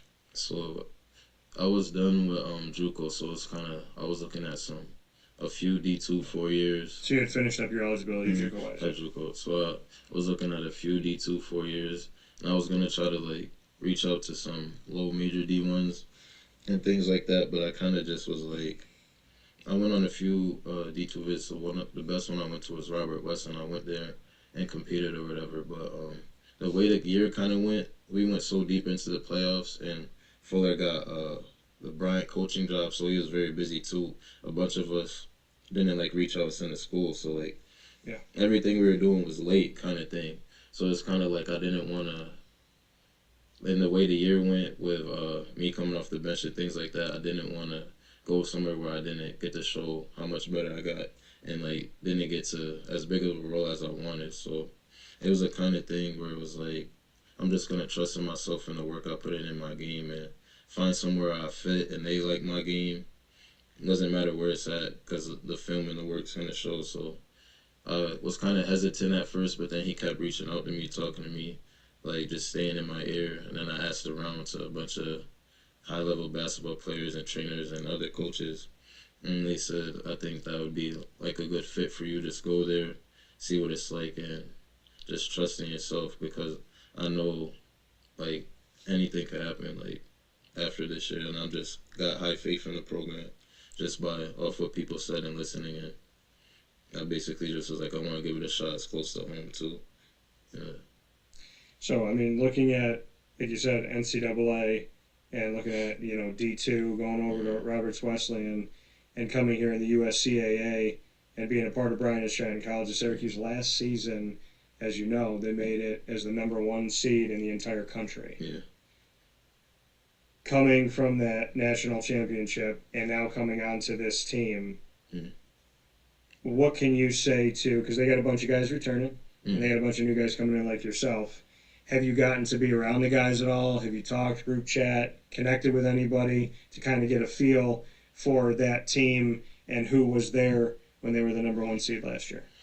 No, not yet, but I've heard of Jordan Jane, and I played against Keon, and Keon, when we played against him, the whole game, he was just yo, you nice. And so I knew he was a high energy player, athletic, and a good kid at the same time. So I knew of him, so a couple Mohawk faces, but I just know Coach kept telling me that Keon and Jordan said they like your game, they want you here. And I know they were two good players at Mohawk, so I kind of just trusted in that. And I knew, if me playing next to them, we could do something great and win a lot of games. So, and I was I don't want to win another national chip. I was thinking about before, after all the D2 schools and stuff like that didn't really work out, I was thinking about just going D3 NCAA for a second, but I was I want to go somewhere where I could really win a chip. But he kept putting in my ear, this is the place to come win a national championship at if you want to win back-to-back. And I was a lot of people, it doesn't matter what level you're at, a lot of people can't say they won a national chip. And if I did it back-to-back and add the All-American year and stuff like that, that's just building to my resume. And then I would just have to finish out my last year or two, eligibility strong, and just try to go overseas or something, but use this film and experience as a great learning step to set me up for the future. Yeah, and the opportunity is huge, and you bring, obviously, that experience. What about you as a human being do you bring to this team? Not just basketball, but leadership-wise, your personality, knowledge, wisdom, beyond the experience of being on a national championship team. What is it about Khai Pugh that you feel is going to be beneficial to this team as a man? I would say my mindset, because I'm always trying to find a way to be locked in. I may go through a bunch of hard stuff in life, outside of basketball, in basketball. I'm always, seems every time I think I'm doing good in life, there's always something that happens. Then I never could get to where I want to be at. So it's my mindset is always I could easily a lot of people just give up on basketball and quit because they don't think they're going to go nowhere. Or even with stuff in life, they just give up and stop trying. They don't try to go better their life. I'm always trying to find a way to better myself in the weight room, trying to better my diet, mindset, on the basketball court. Like, I'm always trying to find ways where I could better myself. And I always tell myself, like, I don't want to be stuck in the same spot. I always want my life to progress or be different. I don't try to think too far ahead in the future, but I always be like, I know in the back of my mind I don't want to be where I'm at now. Like, I want it to be different. Like, I always think my life could be so much better, even though it's not, like, I'm not at the lowest now, but I'm not at the highest either. But I just always try to go up every year. So I always try to change where I'm at. How are you already working to get to the next level personally? So right now, just 4 days, I'm trying to save up money before I come to school. I wake up in the morning early. I go to work, get out of work, get a workout in, try to get some food in my system, go to the gym, play basketball, get a good training session in, and later I might have a game, go play pickup. Some mornings they play early in the morning. I'll wake up, play early in the morning before work or something, but I'm always in the gym playing basketball. I'm working out physically, but I'm having full days, whether it's working, making money, and then I don't let myself in my head be like, okay, now I'm too tired to go work out or go play basketball because I just work a full shift. I go, nah, because I know, like, it's going to be hard, but I know I have to get up and go to the gym, and I got to wake up and do that every day and just keep doing it every day. And then, like, some days, like I said, I'll play a whole basketball game. I have to wake up in the morning to go to work, but then I'm doing push-ups after. I'm trying to get push-ups in. If I can't make it to the gym or something, I'm trying to make sure I get some type of thing. If I can't go to the gym to see my trainer, I'm going to go to the park. Like, Yeah. I'm going to make full use of every day so that when it's time to play college basketball again, that I'm going to be ready. And I'm going to have that same work ethic and mindset. And for you, before we jump into rapid fire, where we get to know a little bit more about you, and you get to put me on the hot seat as well, we can talk about any topic, doesn't have to be basketball.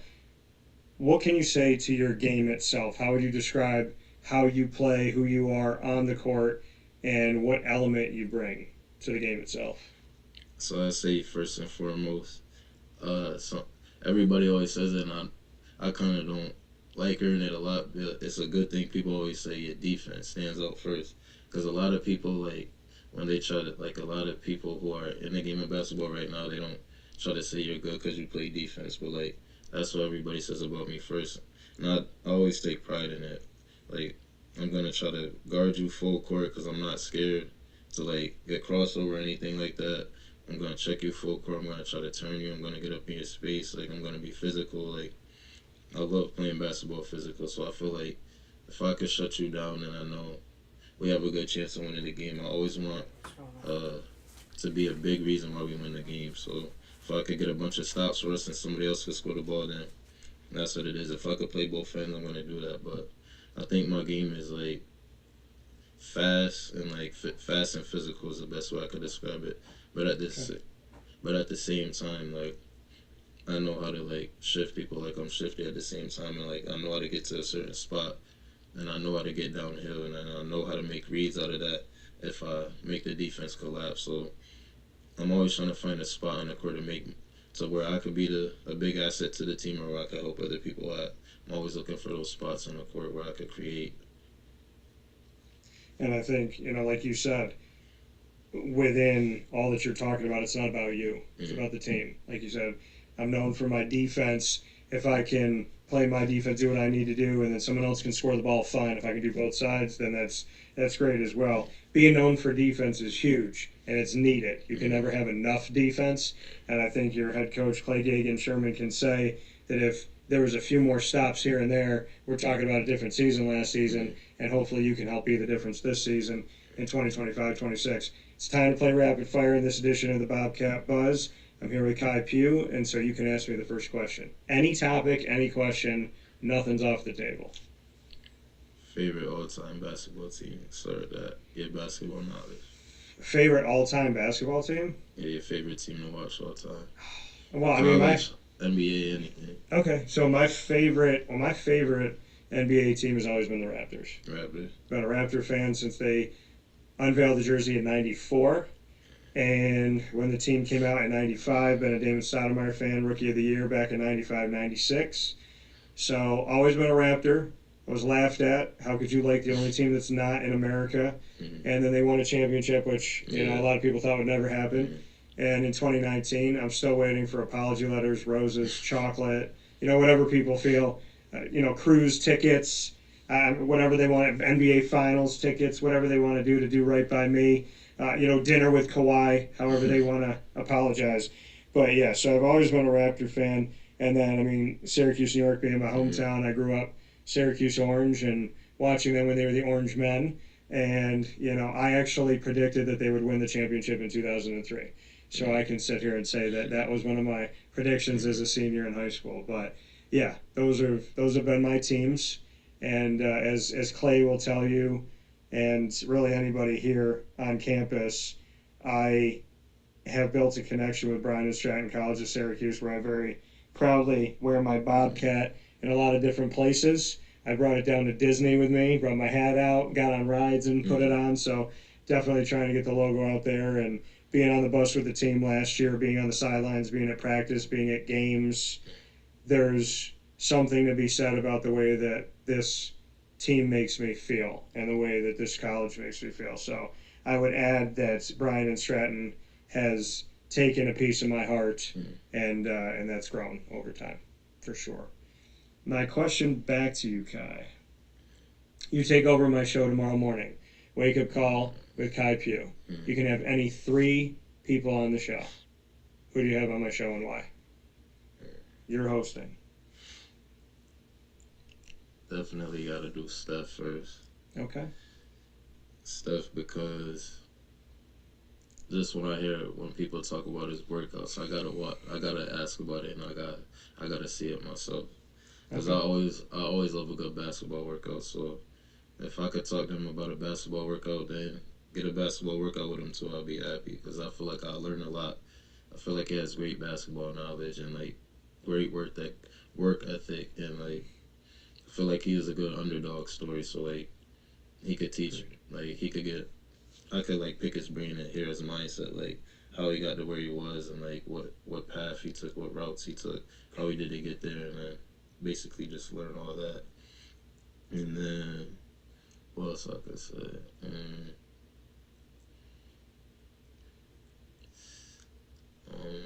I really only watch basketball I haven't watched shows and stuff like that, so it'll probably just be strictly athletes as of right now. Okay. Another person I'll probably say is KD. Okay. Probably KD too, because he's another person where he's a super efficient basketball player, and that's one thing I want to learn how to get better at each year is efficiency. I was watching a podcast that he did with LeBron the other day. He was I don't think he shot under 50% in the last 12 years, in the toughest league in the world. So I want to see how he reads the game and gets to his spots, because that's one thing I want to get better at too, is get into my spots. So if I could just hear his convos and his basketball stories of what he does too, he'll be another great person to take away things from. And I feel all 3 people I would want to talk to is basketball players, because I'm more knowledgeable, better than them. And that's kind of what I want my career to be. So if I could just take 3 people and talk to them about basketball and that better me, that's only better in myself and what I want to do for the rest of my career. And then for 3, I'm going to go with a young player. Okay. I'm going to go with Tyrese Maxey for number 3. Okay. Because he's about same size as me, speed, same athleticism. So I'd want to know how he translated that to the pro level and was so effective, and how he developed such a strong confidence in his shot from deep range knockdown, but still able to get to the cup, still use his speed.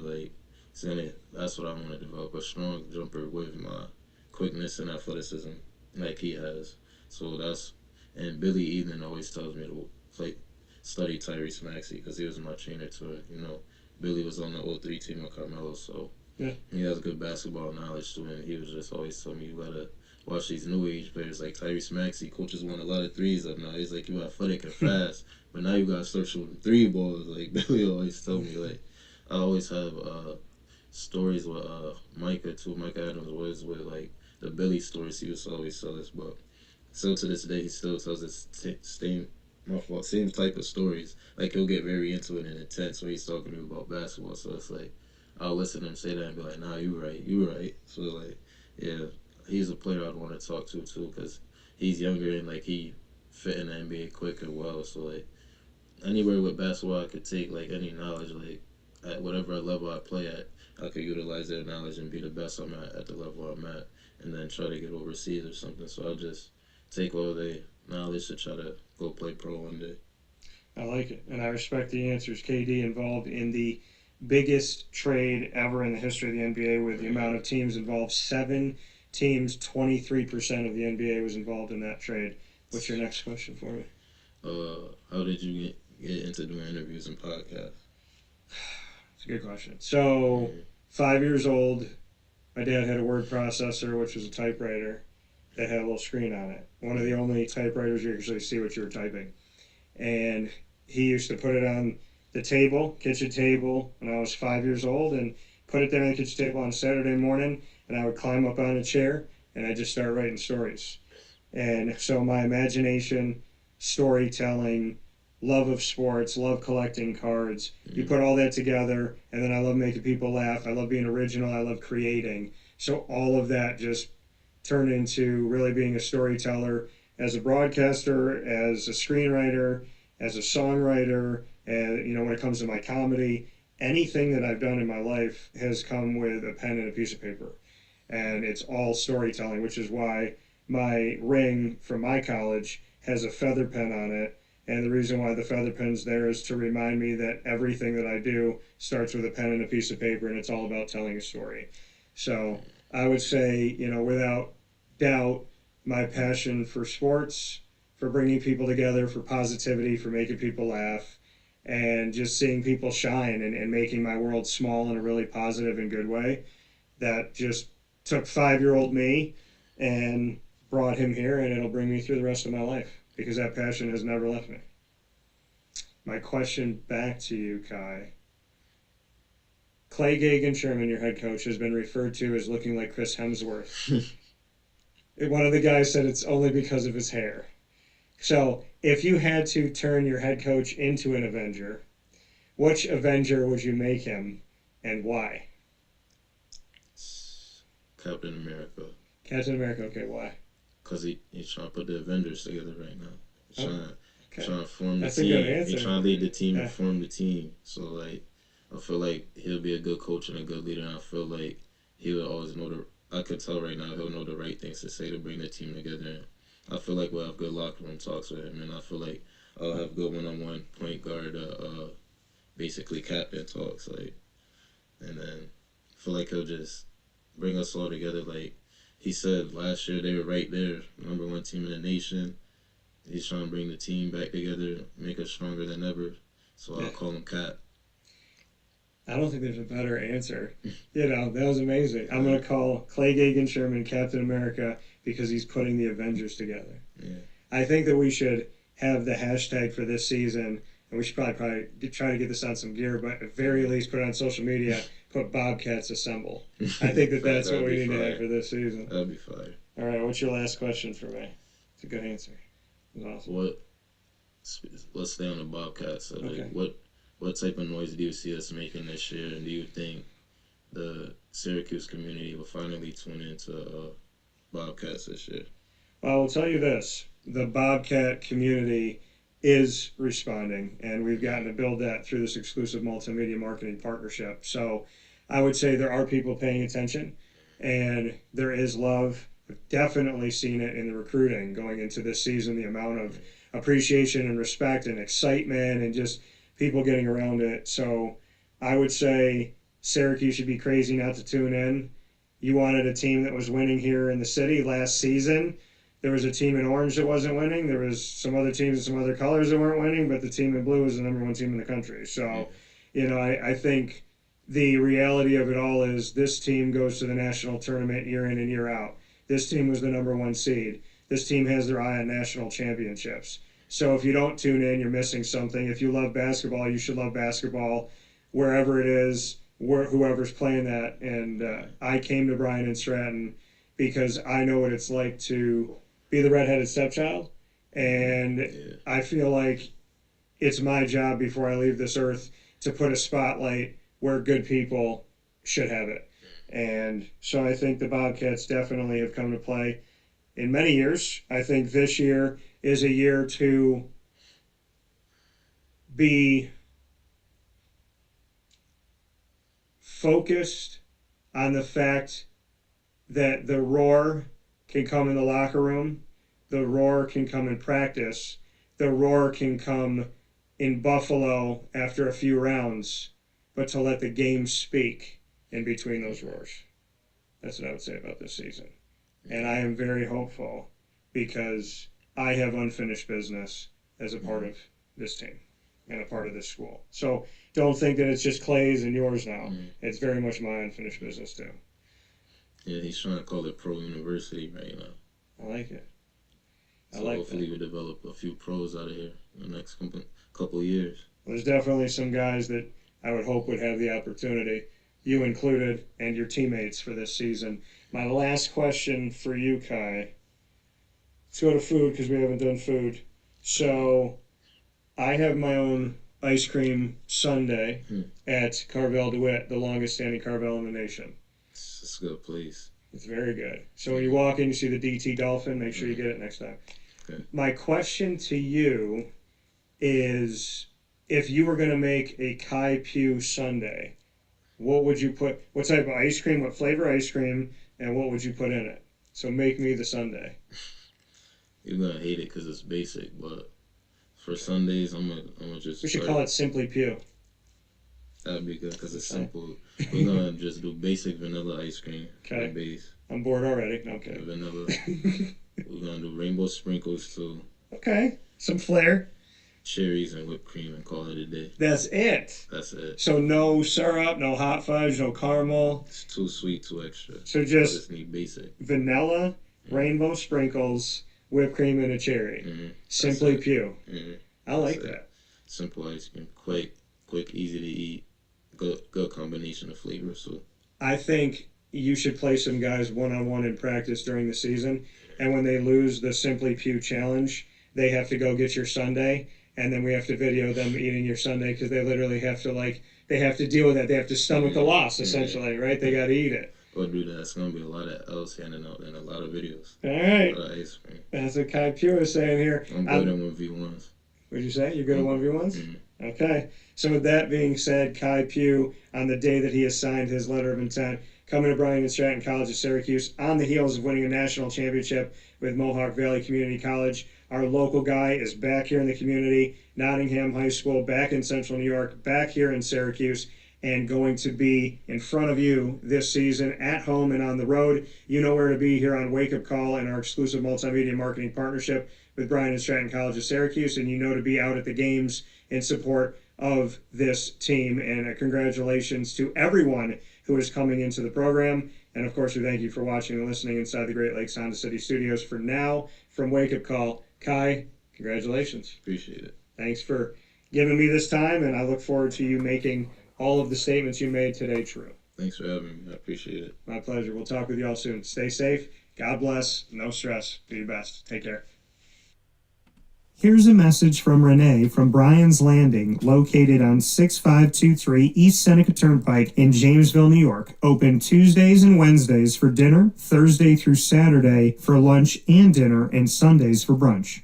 It's a lot like the way that my mom and dad ran their restaurant. We have put in place a lot of people that are family to us, very similar to how my dad hired people that were family to him. And then the tradition I'm carrying on is a lot of the items that are on our menu are my dad's. And he taught our chefs how to recreate his dishes. So I think that Tommy McInerney, who our executive chef is, to him it is an art. And I think that when he does create a dish, it's not just about making the food taste delicious, which is definitely our priority, but it's an art to him, and it's almost like his canvas on a plate where he just wants the colors to look great, and people love it because he takes pride in that. And Brian and I appreciate that. We want it to obviously look good and taste good.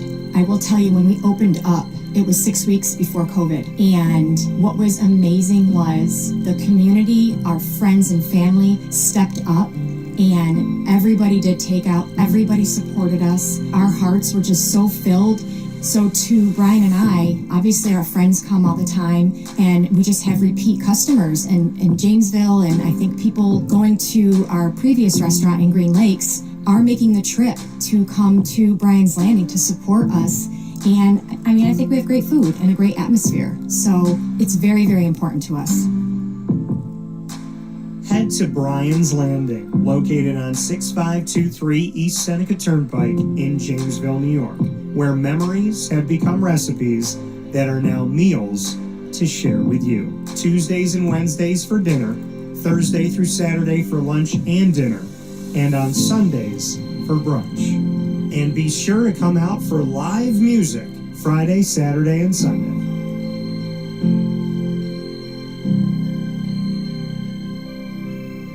Life gets busy, and sometimes that means us running around. So Canine Camp Dog Daycare offers you an opportunity to give your dog a place to stay while you take care of what you need to throughout the day. Canine Camp Dog Daycare is located on 228 Old Bridge Street in East Syracuse, New York. You can see it from the highway, and it's just off of Erie Boulevard across from BJ's Wholesale Club.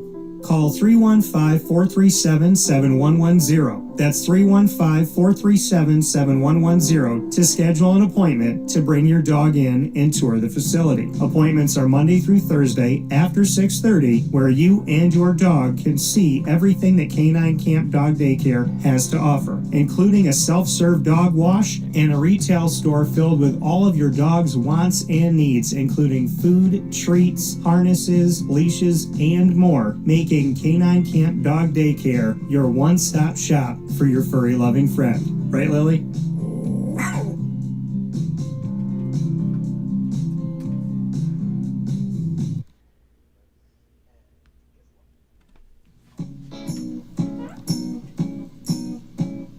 In these unique times, there are those in our community that give us a sense of normalcy and positivity. Pizza Man on 50 Oswego Street in Baldwinsville has been here for you for over 35 years and is here now. Call 315-638-1234 or order online at pizzamanbville.com to bring those familiar tastes into your home. And remember to come see our monthly on-site broadcasts centered around the community and our Baldwinsville Bees.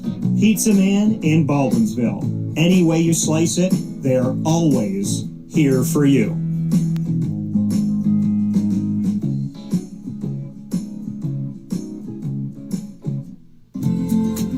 Looking for your next ride?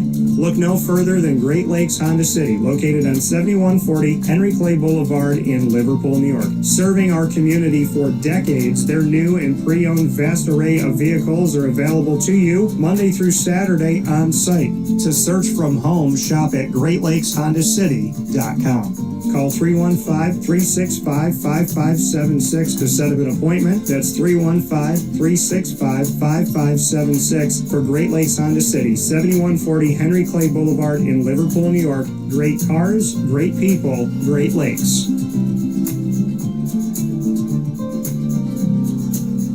All right, you need to come out here and get yourself the Brooklyn Pickle. I was talking about this with one of my buddies. I was like, yo, there's no better sandwich in the state of New York than the Brooklyn Pickle. And now that I found out that they're going down to North Carolina, we are taking over your taste buds everywhere you are, wherever you're going to be. You need to get yourself out to the Brooklyn Pickle. Pinehurst, you just realized that you found yourself the best sandwich shop that you're ever going to have. This is a glorious moment. It's a blessing to your community.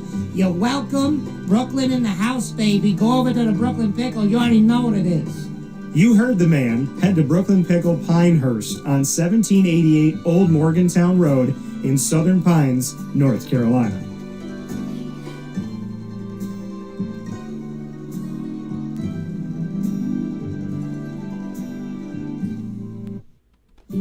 Avicoli's restaurant, located on 7839 Oswego Road in Liverpool, New York, has been serving our community for decades. Your place to go for home cooking on the corner of Route 57 and Wetzel Road is just minutes from Liverpool High School. And every single month, Wake Up Call with Dan Tortora is on site, on location, with Liverpool sports, student athletes, coaches, and administration telling their stories throughout the year. We look forward to seeing you on site at Avicoli's for their casual pizza side, their fine dining, as well as their bar. And of course, you can order online at myavicolis.com. That's myavicollis.com. For takeout, delivery, and catering, call 315-622-5100. That's 315-622-5100. Come on into the neighborhood spot Avicoli's, open 7 days a week in Liverpool, New York.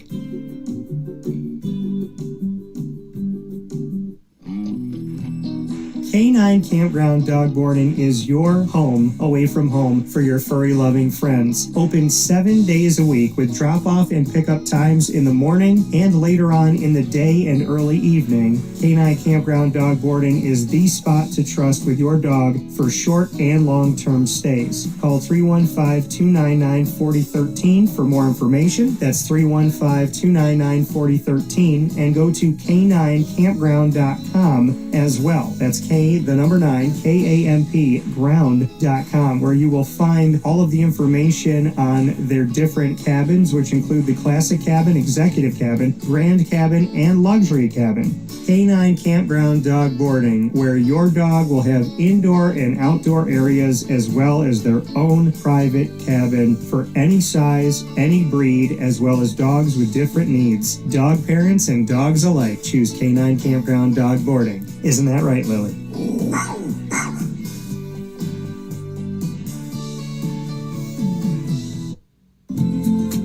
Looking for your next ride? Look no further than Great Lakes Honda City, located on 7140 Henry Clay Boulevard in Liverpool, New York. Serving our community for decades, their new and pre-owned vast array of vehicles are available to you Monday through Saturday on site. To search from home, shop at GreatLakesHondaCity.com. Call 315-365-5576 to set up an appointment. That's 315-365-5576 for Great Lakes Honda City, 7140 Henry Clay Boulevard in Liverpool, New York. Great cars, great people, Great Lakes.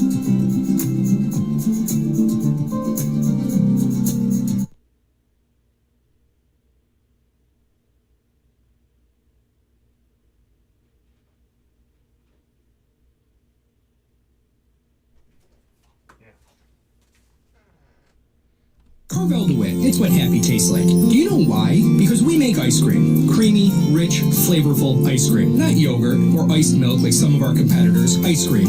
Fresh, by hand, daily. For the calorie conscious, we have something new for you. Our new Carvelite. Same great flavor, creaminess, and texture of our regular ice cream with only 35 calories an ounce. So whether you want an ice cream cake, flying saucer, dasher, carvalanche, hard or soft ice cream, we will satisfy your craving with our fresh, handmade regular or new Carvelite ice cream. Carvel DeWitt. It's what happy tastes like. The Wildcat Sports Pub in Camillus, New York is located on 3680 Milton Avenue in the Home Depot Plaza. It is your family-friendly sports bar and restaurant. Folks, some sports bars aren't family-friendly. Some family-friendly restaurants are not sports bars. The Wildcat Sports Pub in Camillus, New York is proud to be both. It is that marriage that you've been looking for years. The Wildcat Sports Pub is your home base for your sports bar and restaurant needs, games for the kids, indoor and outdoor activities, and enough things on the menu to come back every single week and get to try something new. They're open Sundays from noon to 8 p.m., Monday through Wednesday, 11 a.m. to 11 p.m., and Thursday through Saturday from 11 a.m. to midnight. For reservations and party information, call 315-487-2222 for the Wildcat family-friendly sports pub and restaurant.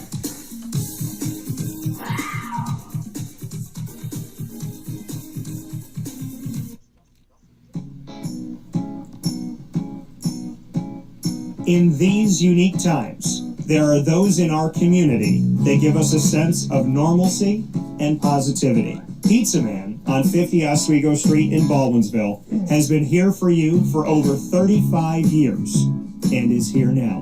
Call 315-638-1234 or order online at pizzamanbville.com to bring those familiar tastes into your home. And remember to come see our monthly on-site broadcasts centered around the community and our Baldwinsville Bees.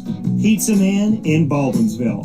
Any way you slice it, they are always here for you.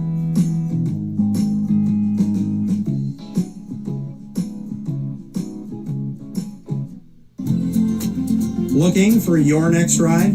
Look no further than Great Lakes Honda City, located on 7140 Henry Clay Boulevard in Liverpool, New York. Serving our community for decades, their new and pre-owned vast array of vehicles are available to you Monday through Saturday on site. To search from home, shop at GreatLakesHondaCity.com.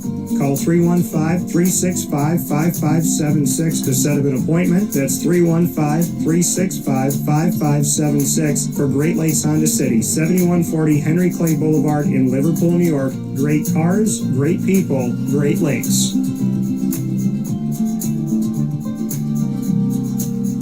All right, you need to come out here and get yourself the Brooklyn Pickle. I was talking about this with one of my buddies. I was like, yo, there's no better sandwich in the state of New York than the Brooklyn Pickle. And now that I found out that they're going down to North Carolina, we are taking over your taste buds everywhere you are, wherever you're going to be. You need to get yourself out to the Brooklyn Pickle. Pinehurst, you just realized that you found yourself the best sandwich shop that you're ever going to have. This is a glorious moment. It's a blessing to your community. You're welcome. Brooklyn in the house, baby. Go over to the Brooklyn Pickle. You already know what it is. You heard the man. Head to Brooklyn Pickle Pinehurst on 1788 Old Morgantown Road in Southern Pines, North Carolina.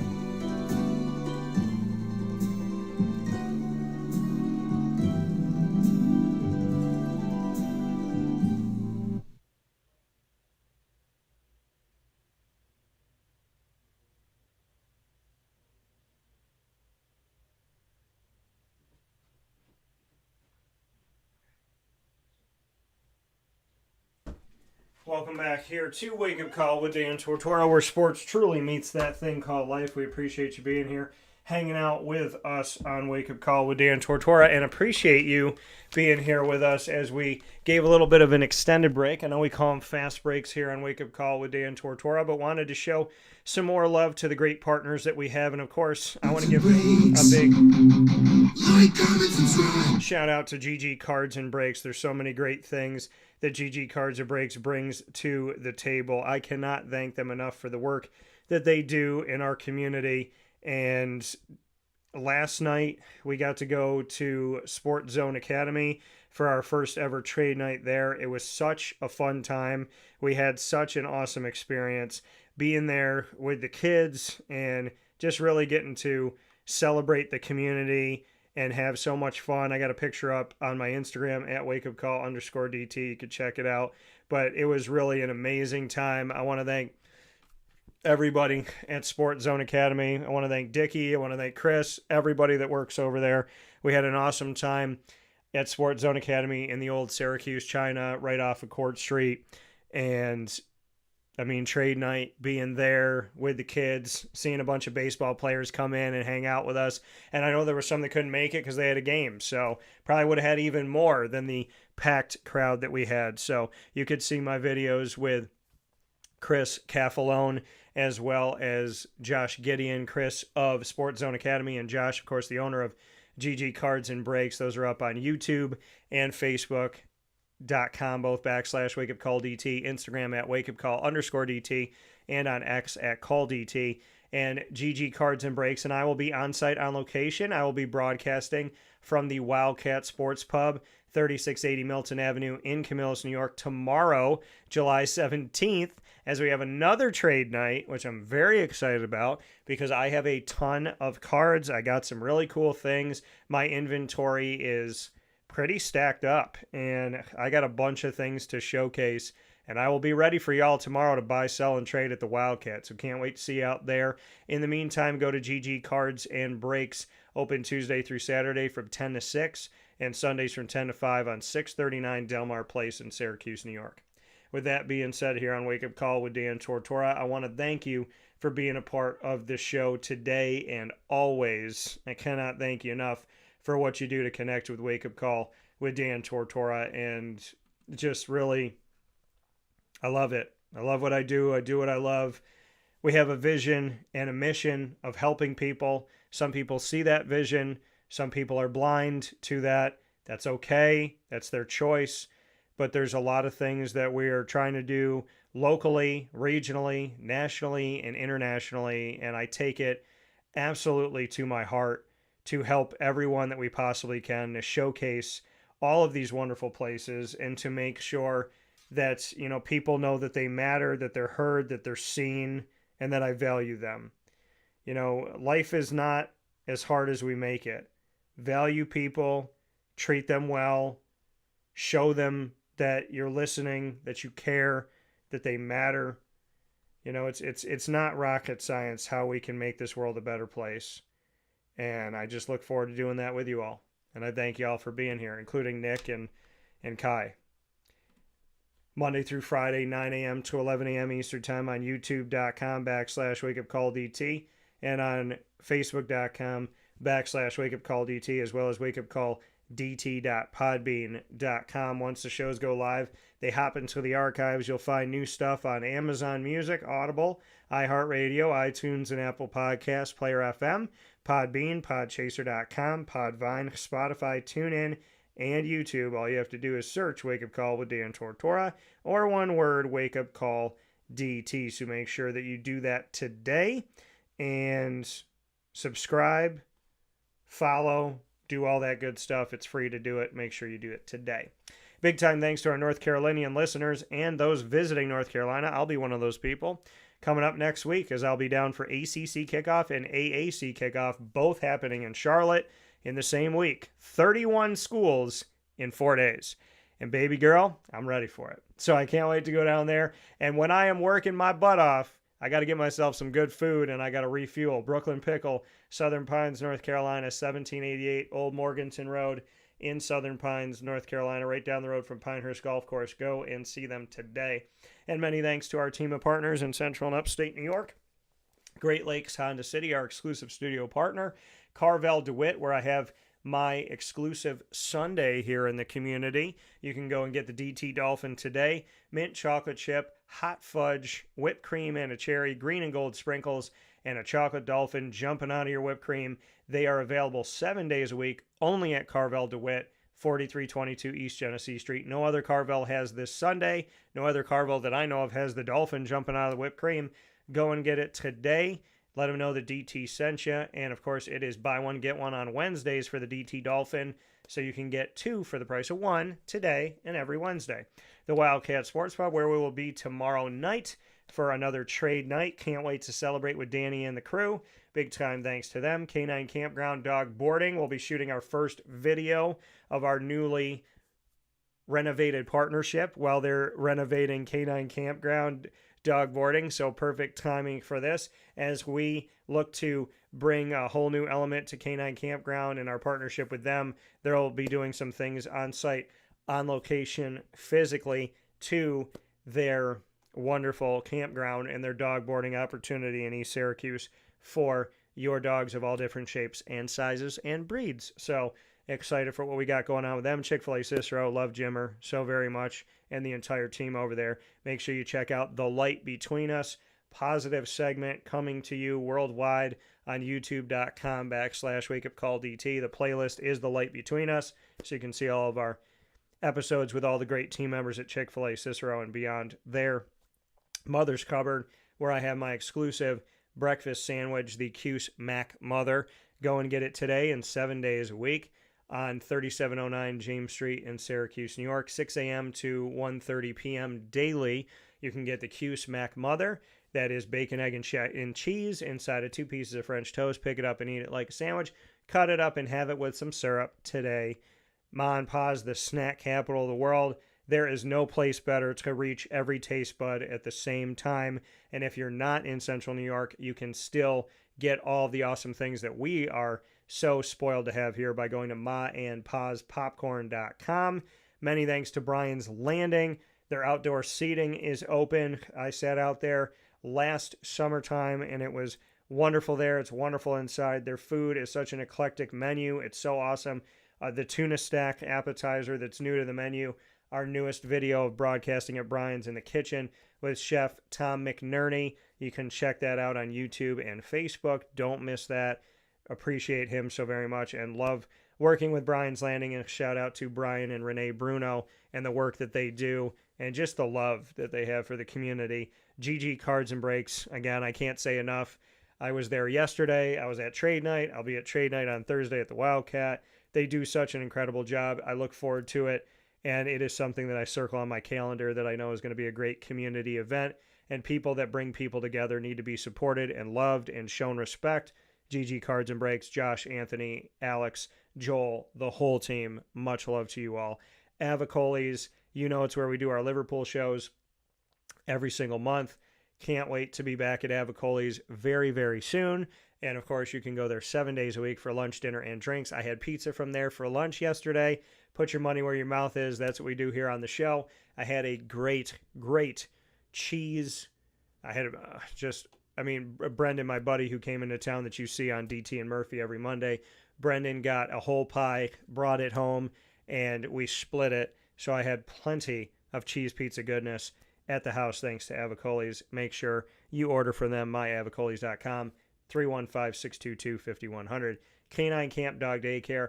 I love Lorraine. I love Chad. I love the work they do. They have a self-serve dog wash there where you can wash your own dog and go up there and utilize their services. Of course, they have the daycare and they have a full store that has leashes, harnesses, as well as dog food, dog treats, dog toys. It's your one-stop shop at Canine Camp Dog Daycare right off the highway in East Syracuse on 228 Old Bridge Street. And then, of course, Pizza Man, where we are going to be at the end of the month with my man Al Romano. We're going to revive something we did last year where Al and I will challenge each other to create our own pizzas. We're going to be putting our toppings together and we're going to create them. There's going to be a vote and then we're going to go on stage and do a live broadcast while we eat the pizza that we just showed you the making of, essentially. So we're going to make those pizzas live. Then you're going to see us on stage live. And we're going to try each other's pizza and see which one we like the best. And that will be coming up very soon.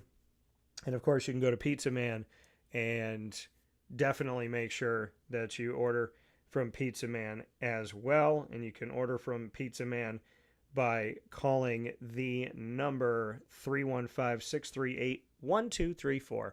That's 315-638-1234. And of course, for the Wildcat, where we're going to be tomorrow night, 315-487-2222 for the Wildcat. We are also the exclusive multimedia marketing partner of your Moyne College Dolphins, Bryant Stratton College Bobcats of Syracuse, and Binghamton University Bearcats. You will find your Dolphins every single Wednesday during Dolphin time at 9 a.m. Eastern time. You'll find the Bearcats every single Tuesday at 10 a.m. Eastern time. And of course, you'll find all three schools by going to youtube.com/wakeupcalldt. Click subscribe, hit the notification bell, and find our playlist for Lemoyne, for Bryant Stratton, which is BSC Syracuse, and the Binghamton playlist as well. You can also find them all on wakeupcalldt.com's homepage and underneath the exclusive partners tab. For more information on the Dolphins, go to LeMoyneDolphins.com. On your Bearcats, go to BinghamtonBearcats.com. And on your Bobcats that had a double dose of exclusive Bobcat Buzzes here this week, under promise, over deliver, go to Syracuse.bscbobcats.com. With that being said, here on Wake Up Call with Dan Tortora, I appreciate you tuning into the show. I want to thank Nick DiPillo, the head coach of Lemoyne women's basketball, in his second year and their third year of reclassification from NCAA D2 to D1, and for unveiling the non-conference schedule here on the show. Appreciate you so much for that, Nick, and for all that you do. Khai Pugh, the exclusive we got to do on his signing day from the campus of Bryant Stratton College of Syracuse, right off of James Street, just outside of the city of Syracuse. Big time thanks to Khai Pugh, to Clay Gagan Sherman, and everybody over there, Brooke Paro, Mary Hawkins. Much love to everyone working hard at Bryant Stratton College of Syracuse. I want to shout out the entire staff, all the student athletes, and of course the coaches and Mr. Khai Pugh for returning to Syracuse. Excited to see him and happy to have a national champion on this roster for this upcoming season. So thanks to Khai Pugh for his time as well. With that being said, find us on Facebook at Wake Up Call DT. There's plenty of new stuff on there. X at Call DT. Instagram at Wake Up Call _DT. For now, from the Great Lakes Honda City Studios, Wake Up Call is here to say God bless, no stress, do your best. Have a beautiful day. We'll talk soon. And don't let anyone's words or actions determine your inner voice, how you treat yourself, and never stop loving yourself, being kind to yourself, loving others, and being kind to others. This world may not understand you at times, it may not appreciate you at times, but never, ever stop being good.